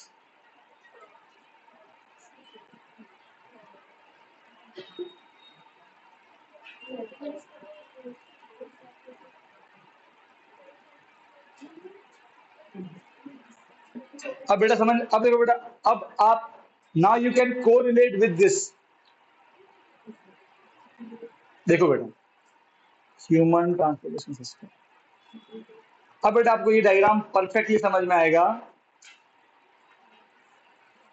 देखो, सबसे पहले CO2 वाला ब्लड कहाँ लेके जाना है? हार्ट के पास में। जो भी हार्ट के पास में लेके जाए वो क्या होता है? वेन, ठीक है? फिर हार्ट ने वो CO2 वाला ब्लड कहाँ भेजा? लंग्स के पास में, सही है? अब लंग्स को CO2 छोड़ना है लंग्स के सेल के एल्वियोलाई में, वहां पे क्या बनना पड़ेगा? उसको बहुत पतला पतला बनना पड़ेगा। अरे भाई हाँ के ना?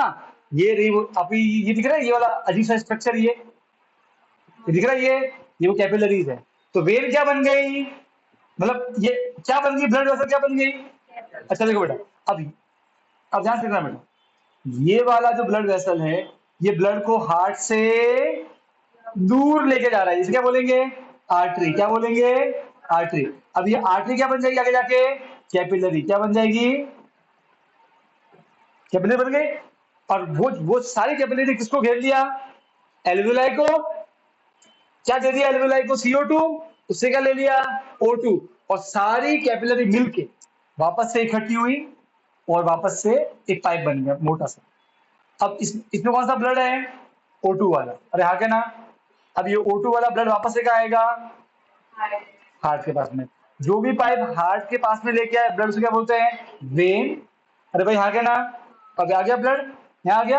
अब इस ब्लड को वापस से हार्ट कहाँ भेजेगा? बॉडी के पास में। अब ये वाला जो पाइप है, ये ब्लड को कहाँ लेके जा रहा है? हार्ट से दूर। ये क्या कहलाएगा? आर्टरी। अब ये O2 वाला ब्लड, O2 वाला, ये कहाँ पहुंचेगा? बॉडी के पास पहुंच गया। अब बॉडी को क्या चाहिए? O2। अब बेटा ऑब्वियसली इसको पतला होना पड़ेगा, वापस से क्या बन जाएगा? वो कैपिलरी। क्या बन जाएगा? कैपिलरी। फिर O2 बॉडी ले लेगी और बदले में बॉडी क्या छोड़ देगी उसमें? CO2 छोड़ दिया। अब वापस से वो सारी कैपिलरी इकट्ठे हो क्या बनेगी? एक नया पाइप। वो पाइप CO2 वाला ब्लड कहाँ लेके जाएगा? हार्ट के पास। अब समझ में आया पूरा खेल? अरे हाँ के ना? तो एक बार जब ब्लड को O2 मिलता है, वो ब्लड आता है हार्ट में, हार्ट उसको फेंकता है हमारे किडनी की तरफ, हमारे हाथ की तरफ, हमारे पाँव की तरफ, हर ऑर्गन फेंकता है। वो सारे ऑर्गन उसको लेते हैं, वहां पे आर्टरी पहुंचती है ब्लड लेके, ठीक है? ये देखो, बॉडी की तरफ कौन लेके जा रहा है ब्लड? आर्टरी। आर्टरी फिर वहां पे पतली पतली क्या बनती है? कैपिलरी बनती है। फिर वो सब O2 CO2 का आधा पड़ा होता है, सब कुछ हो गया, वो सब कंप्लीट हो गया। फिर ब्लड क्या बनता है? CO2 वाला। सारी आर्टरी कैपिलरी इकट्ठी होती है, क्या बन जाती है? नया वाला पाइप। वो CO2 वाला ब्लड कहाँ लेके आती है? हार्ट के पास में। फिर हार्ट वापस से लंग्स के पास में, प्रोसेस होता है। तो कैपिलरीज क्या होती है? These are the thinnest blood vessel where the exchange actually take place. और ये क्यों चाहिए? ताकि यहाँ पे एक्सचेंज हो सके। ये बात समझ में आ गई? अरे बोलो यार। अब सुनो, आर्टरी मोटी होती है, वेन पतली होती है। आर्टरी ब्लड को हार्ट से दूर लेके जाती है, वेन ब्लड को हार्ट की तरफ लेके जाती है। तीसरा डिफरेंस और है इन दोनों में, वेन के अंदर वॉल्व होते हैं, आर्टरी के अंदर वॉल्व नहीं होते। वॉल्व्स क्या होते हैं वो समझो।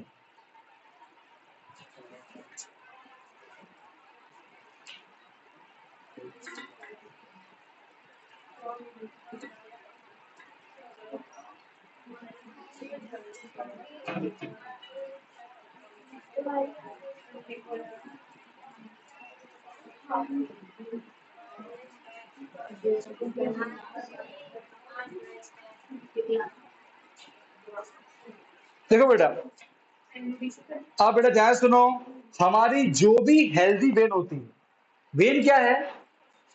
वेन एक पाइप है। अरे हाँ के ना, वो पाइप ब्लड को ऊपर लेके आ रहा है। तो खतरा ये बनता है कि वो जो ब्लड ऊपर आ रहा है वो कहीं नीचे ना आ जाए। हाँ क्या ना, कहीं ब्लड का बैक फ्लो ना हो जाए। क्या ना हो जाए? क्योंकि हम ऑलरेडी जानते हैं कि वेन के अंदर पानी, ब्लड की स्पीड कम होती है। स्पीड मतलब प्रेशर। अरे हाँ क्या ना, मैं बताया था स्टार्टिंग में। अरे हाँ क्या ना, तो ताकि ब्लड का बैक फ्लो ना हो जाए, इसलिए भगवान ने वेन में एक स्ट्रक्चर दिया है, बोलते हैं वॉल। क्या बोलते हैं? अब आप जरा ध्यान से देखना, ये वॉल कैसे काम करता है। आपको बेटा यहाँ पे दिख रहा होगा, ये वॉल दिख रहा है। तो ये ब्लड ऊपर गया, ये बंद हो गया। हाँ क्या ना, जैसे ही ब्लड ऊपर जाएगा ये बंद हो जाएगा। अगर देखो नीचे आना भी है तो रास्ता बंद हो गया। हाँ क्या ना, सो वॉल क्लोज। और उसकी वजह से क्या होता है? ब्लड जो है वो ऊपर का ऊपर ही रहेगा, नीचे आपस से नहीं है, वो रास्ता बंद कर लेगा। बात समझ में आ रही है कि नहीं आ रही है? Valve prevent back flow of blood. बात समझ में आई कि नहीं आई? अरे बोलो, पक्का? 100%? जेनिस से चला लेक्चर क्लियर है? देखो अब अगर मान लो कि वॉल्व सही नहीं हो या सही से काम नहीं करे तो क्या होगा? तो भैया ये होगा, जो ब्लड ऊपर गया वापस नीचे आ जाएगा, ऊपर गया नीचे आ जाएगा। अरे भाई, माइंड माइंड तो ऊपर पहुंचाया जाता है CO2 वाला ब्लड। अब CO2 वाला ब्लड अगर हार्ट के पास नहीं जाएगा तो हार्ट उसको नहीं भेजेगा लंग्स के पास में, मर जाओगे भाई। अरे आगे ना, veins have wall. Why? Two reasons. First of all, veins, the pressure of the blood inside the vein is less. Second, it has to take the blood towards the heart against the gravity. अरे आगे ना, so to prevent the backflow of blood, it has wall. Artery में wall नहीं है, क्यों? क्योंकि एक तो बड़ा आर्टरी को ब्लड को नीचे लेके आना है, दूसरा उसमें ब्लड की स्पीड की ज्यादा ही है, उसको क्यों चाहिए वॉल? अरे भाई हाँ के ना, और दूसरा आर्टरी होती भी मोटी है, मजबूत है। अरे भाई हाँ क्या ना, और उसमें कोई बैक फ्लो का खतरा होता नहीं। इसमें ऑलरेडी जो स्पीड है ब्लड की वो स्पीड ज्यादा ही है, तो उसमें कोई खतरा होने वाला नहीं। और वो उल्टा ग्रेविटी के सपोर्ट में काम करती है। अरे यस और नो? क्लियर है भाई? बात समझ में आ गई? ठीक है, तो आर्टरी में बॉल नहीं होते, वेन में बॉल होते। क्लियर है? ये देखो बेटा, इस तरीके से ये देखो बेटा, ये देखो, ये दिख रहा है, ये बॉल ऐसा। तो ब्लड आया, बंद हो गया, ब्लड आया, बंद, ब्लड ऊपर गया, बंद, रास्ता। समझ गए? गेट की तरह है बॉल। क्या होता है? गेट की तरह। समझ गए? डन? क्लियर? ओके। तो ब्लड के दो इंपॉर्टेंट कंपोनेंट हमें समझ लिया, कौन कौन से? ब्लड खुद और ब्लड वेसल्स। ठीक है, एक छोटा मोटा हमने वो भी इनको समझ लिया, कौन सा? हार्ट कैसे ब्लड फ्लो करता है। बॉडी से CO2 वाला ब्लड आता है हार्ट की ओर। अरे हाँ क्या ना, हार्ट उसे कहा भेजता है? लंग्स के पास। फिर लंग्स क्या करता है? उसको CO2 ले लेता है और O2 छोड़ता है। फिर वो O2 वाला ब्लड वापस से कहाँ आता है? हार्ट के पास। फिर हार्ट को वापस कहाँ भेजता है? बॉडी के पास। और ये चलता है। बात समझ में आ गई? अरे हाँ के ना, अब हम ह्यूमन हार्ट कैसे काम करते हैं, क्योंकि सबसे मेन वही है। भाई घर में मोटर ही नहीं होगी तो पानी कहाँ चढ़ाओगे? पानी है, पाइप है, दोनों है, मोटर ही नहीं है बेटा, तो काम कैसे होगा फिर? सही है, तो we required a pump, a motor. अरे भाई हाँ क्या ना, अरे बोलो, सब थक गए भाई, लेक्चर लंबे चलते हैं कभी कभार। अरे भाई ठीक है, इसके लिए मेंटली फिजिकली सब क्या रहना पड़ेगा। अरे बोलो, समझ गए, कोई तकलीफ नहीं, ठीक है। चल, तो थोड़ी देर और रखे तो चलाते हैं, थोड़ी देर और 15 मिनट। बेटा ये कितना हुआ रिकॉर्डिंग, कितने मिनट का हुआ? ठीक, चलो बढ़िया। ह्यूमन, हाँ, यही थोड़ा टॉपिक लंबा है, ह्यूमन ट्रांसपोर्टेशन सिस्टम। बाकी टॉपिक बाकी टॉपिक छोटे छोटे हैं, तो जल्दी जल्दी हो जाते हैं। ये थोड़ा लंबा है। तो अभी तो ह्यूमन हार्ट पढ़ना है, अभी तो एक लेक्चर और लगेगा अभी तो, ट्रांसपोर्टेशन खत्म करने में ढंग से। फिर आएगा एक्सक्रीशन, वो तो छोटा ही है, वो इतना बड़ा नहीं।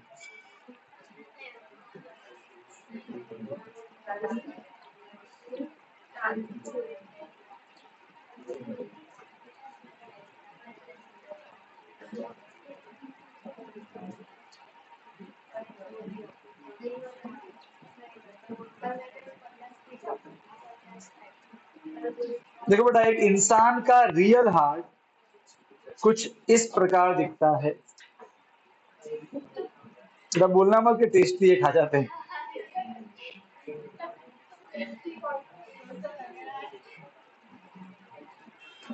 ऐसा ह्यूमन का रियल हार्ट होता है। इन शॉर्ट, हमारा जो बेटा वो है ना, वो फिस्ट, हमारा जो ये जो होता है फिस्ट, हमारे इस मुट्ठी आप बीचोगे तो इस मुट्ठी के साइज के बराबर का आपका हाथ होता है। ऐसा अमूमन, है ना, नॉट एग्जैक्ट, बेटा फाड़ के मत देखना फिर, सब साइज नहीं आई सही से। ठीक है, एक नॉर्मल एक अनुमान लगाने के भाई फिश की साइज का होता है हल्का सा। ठीक है। हार्ट किस जगह पे स्थित होता है बॉडी में, वो भी समझा देते हैं। चेस्ट में होता है, तो चेस्ट में कैसे?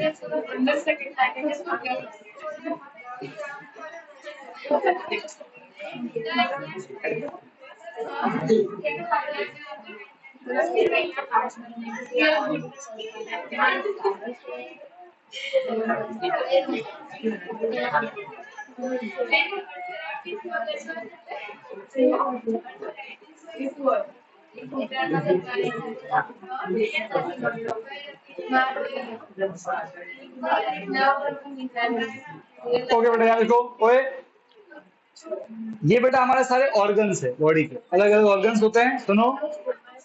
ये लंग्स, ये लिवर, ठीक है, ये लार्ज इंटेस्टाइन, स्मॉल इंटेस्टाइन, ठीक है, पैनक्रिया, स्टमक, सब आ गया इधर।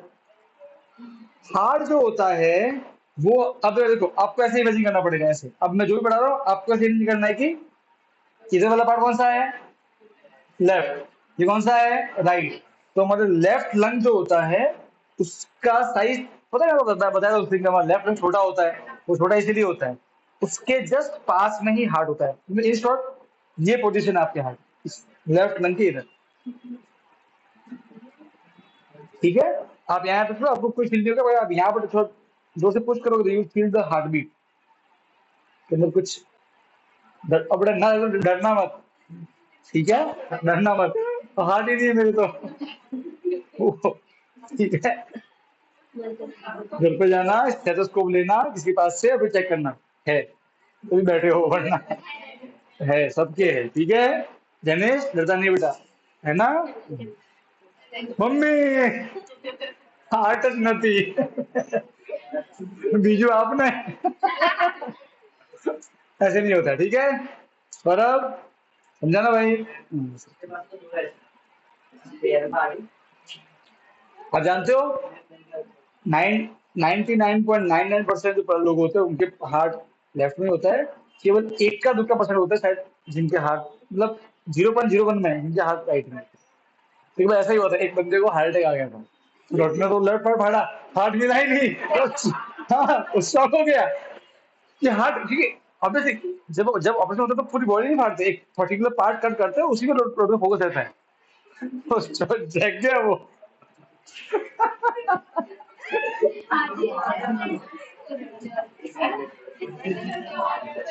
और हुआ क्या, हुआ ये, सुनो, हुआ ये कि हुआ ये उसने रिपोर्ट नहीं देखी उसकी, मरीज की। उसको बोला कि भाई इलाज करना है, वो फिर करा, वो तो अपने माइंड में आया था फिर कि भाई हाँ ठीक है, सीधा फाड़ी करनी कर दूंगा मैं तो। अगर वो रिपोर्ट देखे तो मालूम पड़ता कि भाई ऐसा, तो उसको ध्यान रहा नहीं उस चीज का। मैंने भी ये सुना है, आई डोंट नो अभी सच है कि गलत, आई डोंट नो, वो सुना है, मेरे को ऐसा उससे सुनने मैंने कहा, वो आदमी जिंदा है, उसे लोगों को मार तू बस, हिडम्बा की दोस्त। अरे बेटा समझे, तो हार्ट की पोजीशन समझ गए बेटा। अब बेटा मैं आपको हार्ट का इमेज भी दिखा दिया रियल, वे कैसा दिखता है, ठीक है। अब देखो बेटा, अब मैं आपको जो ह्यूमन हार्ट है उसके अलग अलग पार्ट बता रहा हूँ।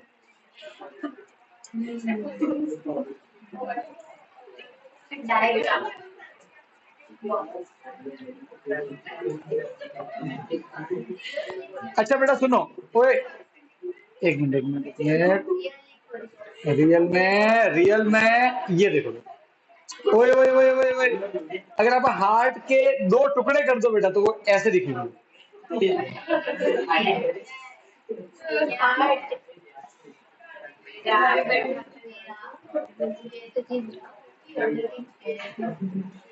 आप बेटा दे सकते हैं, हार्ट का जो ए हार्ट का जो नीचे वाला पार्ट है वो मोटा है, ओए, राइट, और हार्ट का जो बेटा ऊपर वाला पार्ट है वो अंदर शेर देख रहा है,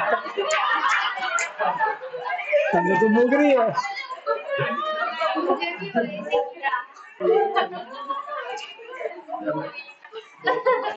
झूठा है भाई, बनाने वाले ने, अंदर ऐसा नहीं होता है, ये ऐसे ही आया है।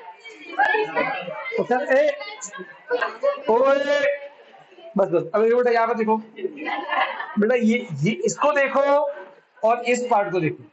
हार्ट का नीचे वाला पार्ट बहुत थिक होता है, हार्ट का ऊपर वाला पार्ट बहुत,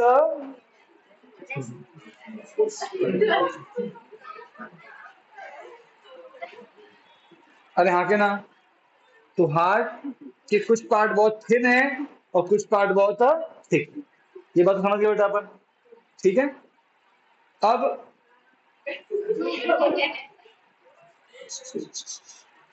ठीक, अब बेटा अपन हार्ट के अलग अलग सेक्शंस पढ़ते हैं।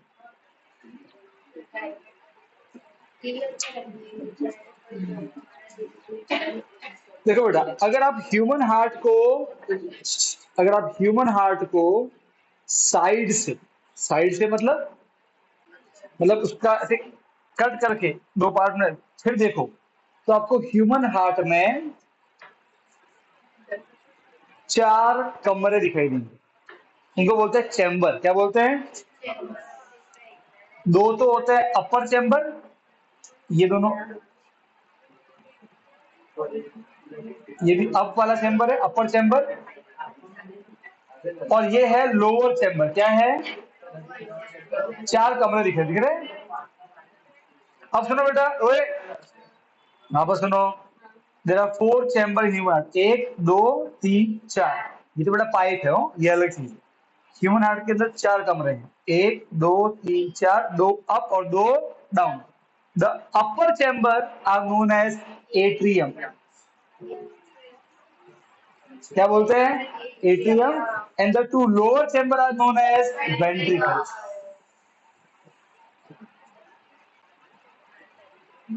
बात समझ में आ रही है। So the upper chamber are known as atrium, the lower chamber are known as ventricle.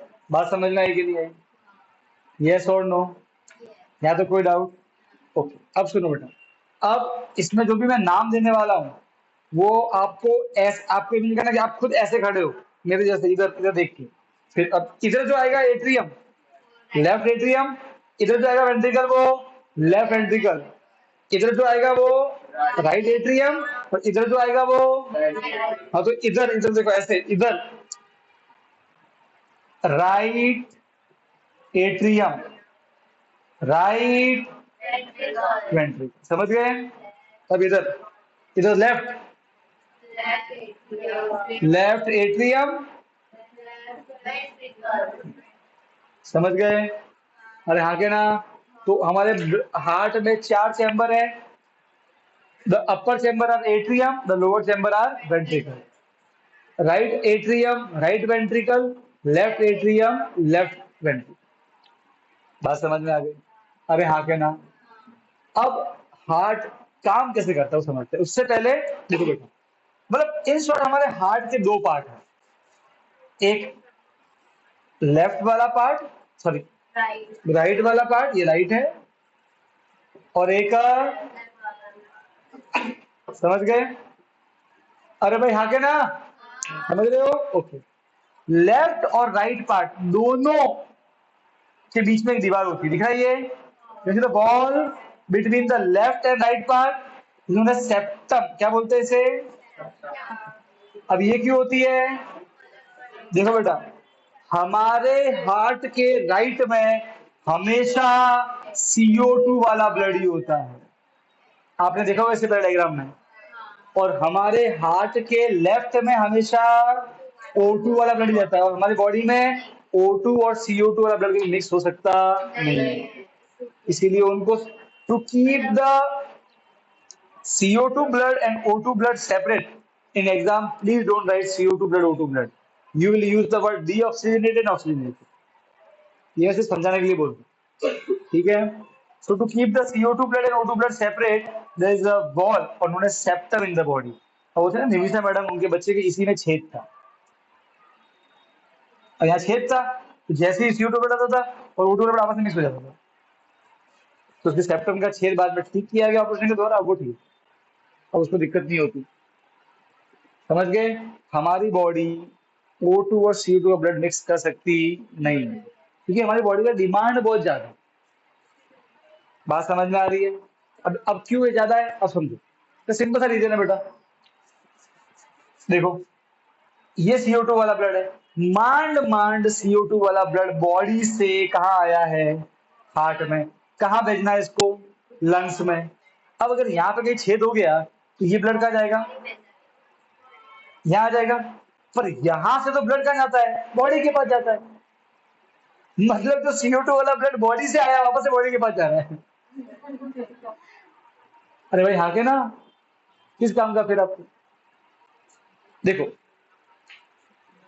Heart का राइट वाला पार्ट जो है वो ब्लड का भेजता है लंग्स के पास में, और हार्ट का जो लेफ्ट वाला पार्ट है वो ब्लड का भेजता है बॉडी के पास, क्योंकि उसमें कौन सा ब्लड होता है? CO2 वाला ब्लड होता है।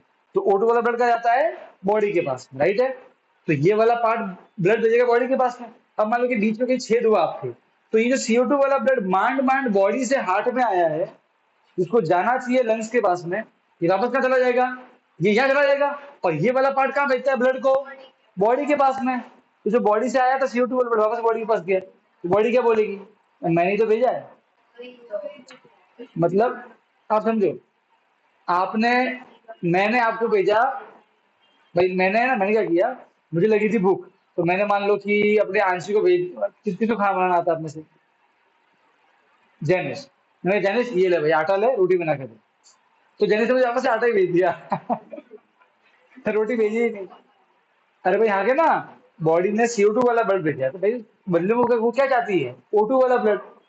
तो क्या होगा, जो CO2 वाला ब्लड है वही बॉडी के पास बार बार पहुंचता रहेगा। अरे हाँ के ना? अरे हाँ के ना? तो उससे क्या होगा, जो बॉडी को ऑक्सीजन वाला ब्लड चाहिए वो उसको ढंग से मिल नहीं पाएगा, बार बार उसको CO2 वाला ब्लड मिलता रहेगा, बॉडी को डैमेज। ठीक है? बात समझ में आ गई? तो ऐसा क्लियर है? अब आप देख सकते हो, वेंट्रिकल थिक होते हैं, एट्रियम थिन होते हैं। ये एट्रियम है, दिख रहा है? अपर चैम्बर थिन होते हैं, वेंट्रिकल थिक होते हैं। कैसे होते हैं? थिक। ऑब्वियसली थिक होंगे, बताओ क्यों? देखो बेटा, सुनो सुनो सुनो, देखो सबसे पहले CO2 वाला ब्लड यहां आता है, नंबर 1। यहां से CO2 वाला ब्लड यहां पहुंचता है, मतलब राइट एट्रियम से CO2 वाला ब्लड पहुंचता है राइट वेंट्रिकल में। राइट वेंट्रिकल उस ब्लड को भेजता है फिर इस पाइप के जरिए कहां पे, लंग्स में। कहां भेजता है, कहां भेजता है, थोड़ा जूम आउट करके अब जरा समझना, अब ध्यान समझना इस चीज को। देखो हमारे बॉडी में दो लंग्स है, राइट है, अरे बोलो यार, राइट वाला लंग और लेफ्ट वाला, ठीक है। CO2 वाला ब्लड यहाँ आया बॉडी से, फर्स्ट टाइम यहाँ आया, यहाँ से एंट्री करेगा यहाँ पे वेंट्रिकल में। अब वेंट्रिकल जो है देखो, इसको तो ब्लड को रिसीव करना है, ब्लड को क्या करना है, रिसीव करना है, ठीक है। अरे भाई यहाँ के ना, ठीक है, तो इसे ताकत नहीं चाहिए कि ब्लड अंदर आने देना, अंदर आ सकता है, पर फिर देखो समझो, देखो समझो, मुझे पत्थर मेरे पास में लाना है तो मुझे कुछ नहीं करना, मैं यूं खड़ा हो जाऊंगा, कोई इलाके में जम डाल देगा, नहीं तो मुझे ताकत यूज नहीं करनी, पर मुझे पत्थर दूर फेंकना है तो मुझे ताकत लगानी पड़ेगी। अरे यस और नो।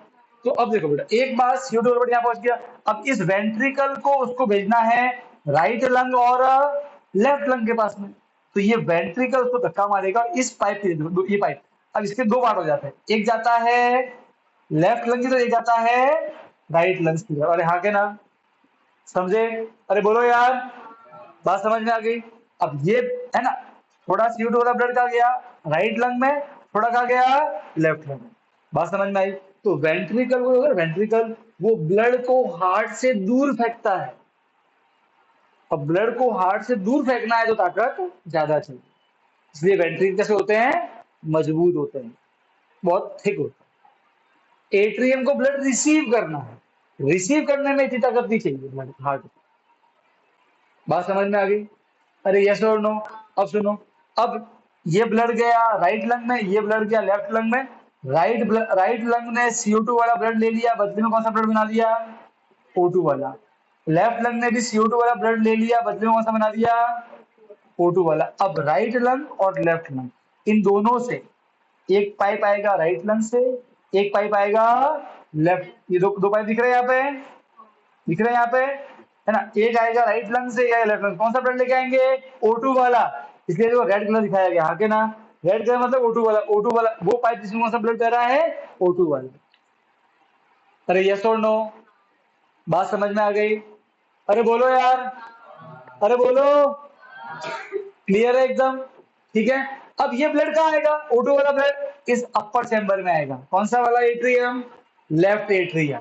अरे हाँ के ना, लेफ्ट एट्रियम में आएगा O2 वाला ब्लड, लेफ्ट एट्रियम O2 वाले ब्लड को कहाँ भेजेगा, लेफ्ट वेंट्रिकल में, यहाँ O2 वाला ब्लड। अब लेफ्ट वेंट्रिकल को O2 वाला ब्लड पूरी बॉडी के पास में भेजेगा, समझ गए, सोचो, पूरी बॉडी मतलब हर कोई, माथा, हाथ, पांव, किडनी, पेट, स्टमक, हर जगह बहुत ही स्पीड से भेजना पड़ता है उसको फिर, ठीक है, इसीलिए वेंट्रिकल बहुत थिक होते हैं। तो यहां से फिर ब्लड का जाता है इस वाले पाइप, बात समझ में आ गई। अरे हाँ के ना, कौन सा ब्लड, O2 वाला, ठीक है। तो ये पाइप गया, इसमें से कुछ पाइप ऊपर जाते हैं, मतलब ऑब्वियसली यहाँ से निकलेगा एक पाइप, छाती से बाहर निकलेगा, ठीक है। अब कुछ O2 वाला ब्लड सिर को भी चाहिए भाई, अरे हाँ के ना, तो कुछ तो पहुंच जाएगा ऊपर कंधों में ऐसे, और फिर बाकी पकड़ जाएगा नीचे, तो कुछ पहुंच जाएगा ऊपर की ओर और कुछ जगह पहुंचेगा नीचे की ओर पहुंचेगा, ऐसे, बात समझ में आ गई। अब O2 वाला ब्लड कहाँ गया, कहाँ गया, बॉडी, कहाँ गया, बॉडी में, बॉडी ने क्या ले लिया उससे, O2 बदले का छोड़ दिया CO2। अब हमारी बॉडी के दो पार्ट, एक अपर पार्ट और एक बॉडी का लोअर पार्ट, हार्ट का अपर, हार्ट से लोअर, इस पार्ट में भी CO2 वाला ब्लड है, इस पार्ट में भी CO2 वाला ब्लड है। तो अपर पार्ट से सारा CO2 वाला ब्लड ये वाला पाइप लेके आता है हमारे हार्ट में, दिख रहा है यहाँ पे, और लोअर पार्ट से ये वाला पाइप लेके आता है, और जो पाइप ब्लड को हार्ट की तरफ लेके आते क्या बोलते हैं, वेन। तो एक आती है अपर वेन, एक आती है लोअर, ठीक है। अच्छा अब इसको नाम दिया गया वेना कावा। अच्छा है तो वेन ही, है तो क्या है, वेन ही, क्योंकि सबसे बड़ी वेन है, सिर्फ इसे इसका एक और एक्स्ट्रा नाम दे दिया वेना, बात समझ में आ गई? सबसे बड़ी वेन है वेन ही, अरे हाँ के ना, ठीक है। अच्छा सुनो, अरे भाई हाँ के ना। तो अब एक और चीज, वेन क्या होता है? वेन क्या होता है? जो ब्लड को हार्ट के पास में लेके आए। अरे बोलो यार। अच्छा, इस वाली वेन में कौन सा ब्लड है? CO2 वाला। अरे बोलो यार। ब्लड ऑफ निकल। पर सर, अभी अभी आपने बताया कि ये दो पाइप में कौन सा ब्लड आता है? O2 वाला। एक कहां से आता है? लेफ्ट लंग से। एक कहां से आता है? सर, ये वाले पाइप भी तो ब्लड को हार्ट के पास में लेके आ रहे हैं, अरे हाँ के ना। तो जो भी पाइप ब्लड को हार्ट के पास में लेके वो क्या कहलाएंगे? वेन। अरे हाँ के ना सर। तो सर, ये भी वेन और ये भी वेन, मतलब इसमें तो CO2 वाला ब्लड है, इसमें O2 वाला ब्लड है। तो मैं आपको वही समझा रहा हूँ। देखो, वेन को कोई मतलब नहीं है CO2 और O2 से। वेन का मतलब क्या है? ब्लड को हार्ट के पास में। अब भले वो CO2 वाला हो कि O2 वाला, उसको कोई फर्क नहीं पड़ता। अरे हाँ के ना, समझ गए? क्योंकि पूछे क्या वेन में हमेशा CO2 वाला ब्लड होता है, ऐसे बोलोगे नहीं सर, वेन में O2 वाला ब्लड भी फ्लो करता है, ठीक है। पर उस वो वेन जिसमें O2 वाला ब्लड फ्लो करता है वो बहुत कम होती है, वो दो ही होती है, अरे हाँ के ना। और वो वाली वेन जिसमें CO2 वाला ब्लड है वो बहुत ज्यादा है नंबर में, ठीक है। इसलिए वो वाली वेन, क्योंकि ये दो इकलौती ऐसी वेन है, राइट है, इसलिए इनका खास नाम दिया गया, पल्मनरी वेन। क्या बोलते हैं इन्हें? Pulmonary when. पल्मनरी वेन वो वेन है जिसके अंदर कौन सा ब्लड होता है? O2 वाला। अच्छा, अब मैं बोलूंगा वेन, अगर मैं सिंपल वेन वर्ड यूज करूं आप समझ जाओ, CO2 वाला ब्लड है अंदर, ब्लड का जा रहा है CO2 वाला हार्ट के पास में, बोलू पल्मनरी वेन। क्या बोलोगे? O2 वाला ब्लड है और वो ब्लड का जा रहा है हार्ट के पास। वेन का काम एक ही है, ब्लड को हार्ट के पास लेके। अरे हाँ के ना, बोलो पक्का? तो वेन भी कितनी तरह की होती है? दो तरह की, पल्मनरी और नॉन पल्मनरी। पल्मनरी कौन सी होती है? ब्लड को तो हार्ट के पास में लेके आती है, पर उसमें सिर्फ O2 वाला ब्लड होता है। अरे भाई हाँ के ना, समझ गए? अच्छा, वैसे का वैसे होता है पल्मनरी आर्टरी और पल्मनरी नॉर्मल आर्टरी। देखो, आर्टरी क्या होता है? जो ब्लड को हार्ट से दूर लेके जाता है। तो देखो बेटा, ये आया CO2 वाला ब्लड, यहाँ पे आया, ये वाला CO2 वाले ब्लड को भेजेगा एक तो किसमें? लेफ्ट लंग में, और एक का भेजेगा राइट लंग में। ये वाला पाइप ब्लड को हार्ट से दूर लेके जा रहा है, अरे बोलो क्या कहलाएगा? आर्टरी। अरे हाँ, क्या ना, कौन सा ब्लड है अंदर? CO2 वाला, ठीक है, डन। अच्छा, अब ये वाला पाइप देखो, ये वाला पाइप अगर आप एरो भी देखो तो ब्लड को हार्ट से दूर लेके जा रहा है, तो क्या कहलाएगा? आर्टरी। अरे बोलो कौन सा ब्लड है अंदर? O2 वाला। और हमारे बॉडी में जो मैक्सिमम आर्टरी है वो O2 वाली ब्लड लेके जाती है, यहाँ के ना, केवल ये एक्सेप्शन ही अकेली आर्टरी है जिसमें कौन सा ब्लड है? CO2 वाला। अरे यहाँ के ना, तो कोई पूछे क्या आर्टरी में हमेशा ब्लड CO2 वाला ही है? नहीं। क्या हमेशा O2 वाला ही है? नहीं। आर्टरी का मतलब CO2 O2 नहीं होता है, आर्टरी का मतलब एक है, ब्लड को हार्ट से दूर लेके जाना। अब भले वो CO2 वाला है तो भी ठीक, O2 वाला है तो भी कोई तो फर्क नहीं पड़ता। पर हाँ, क्योंकि ये इकलौती ऐसी आर्टरी है जिसमें CO2 वाला ब्लड है, इसलिए इसका एक खास नाम है। क्या नाम है? Pulmonary artery. क्या नाम है इसका? Pulmonary artery. बात समझ में आ गई? अरे हाँ के ना, अरे बोलो यार, सब आलसी है, अरे बोलो, बोलो पक्का? डन। आज का लेक्चर खत्म, कोई सेव कर ले बेटा लेक्चर।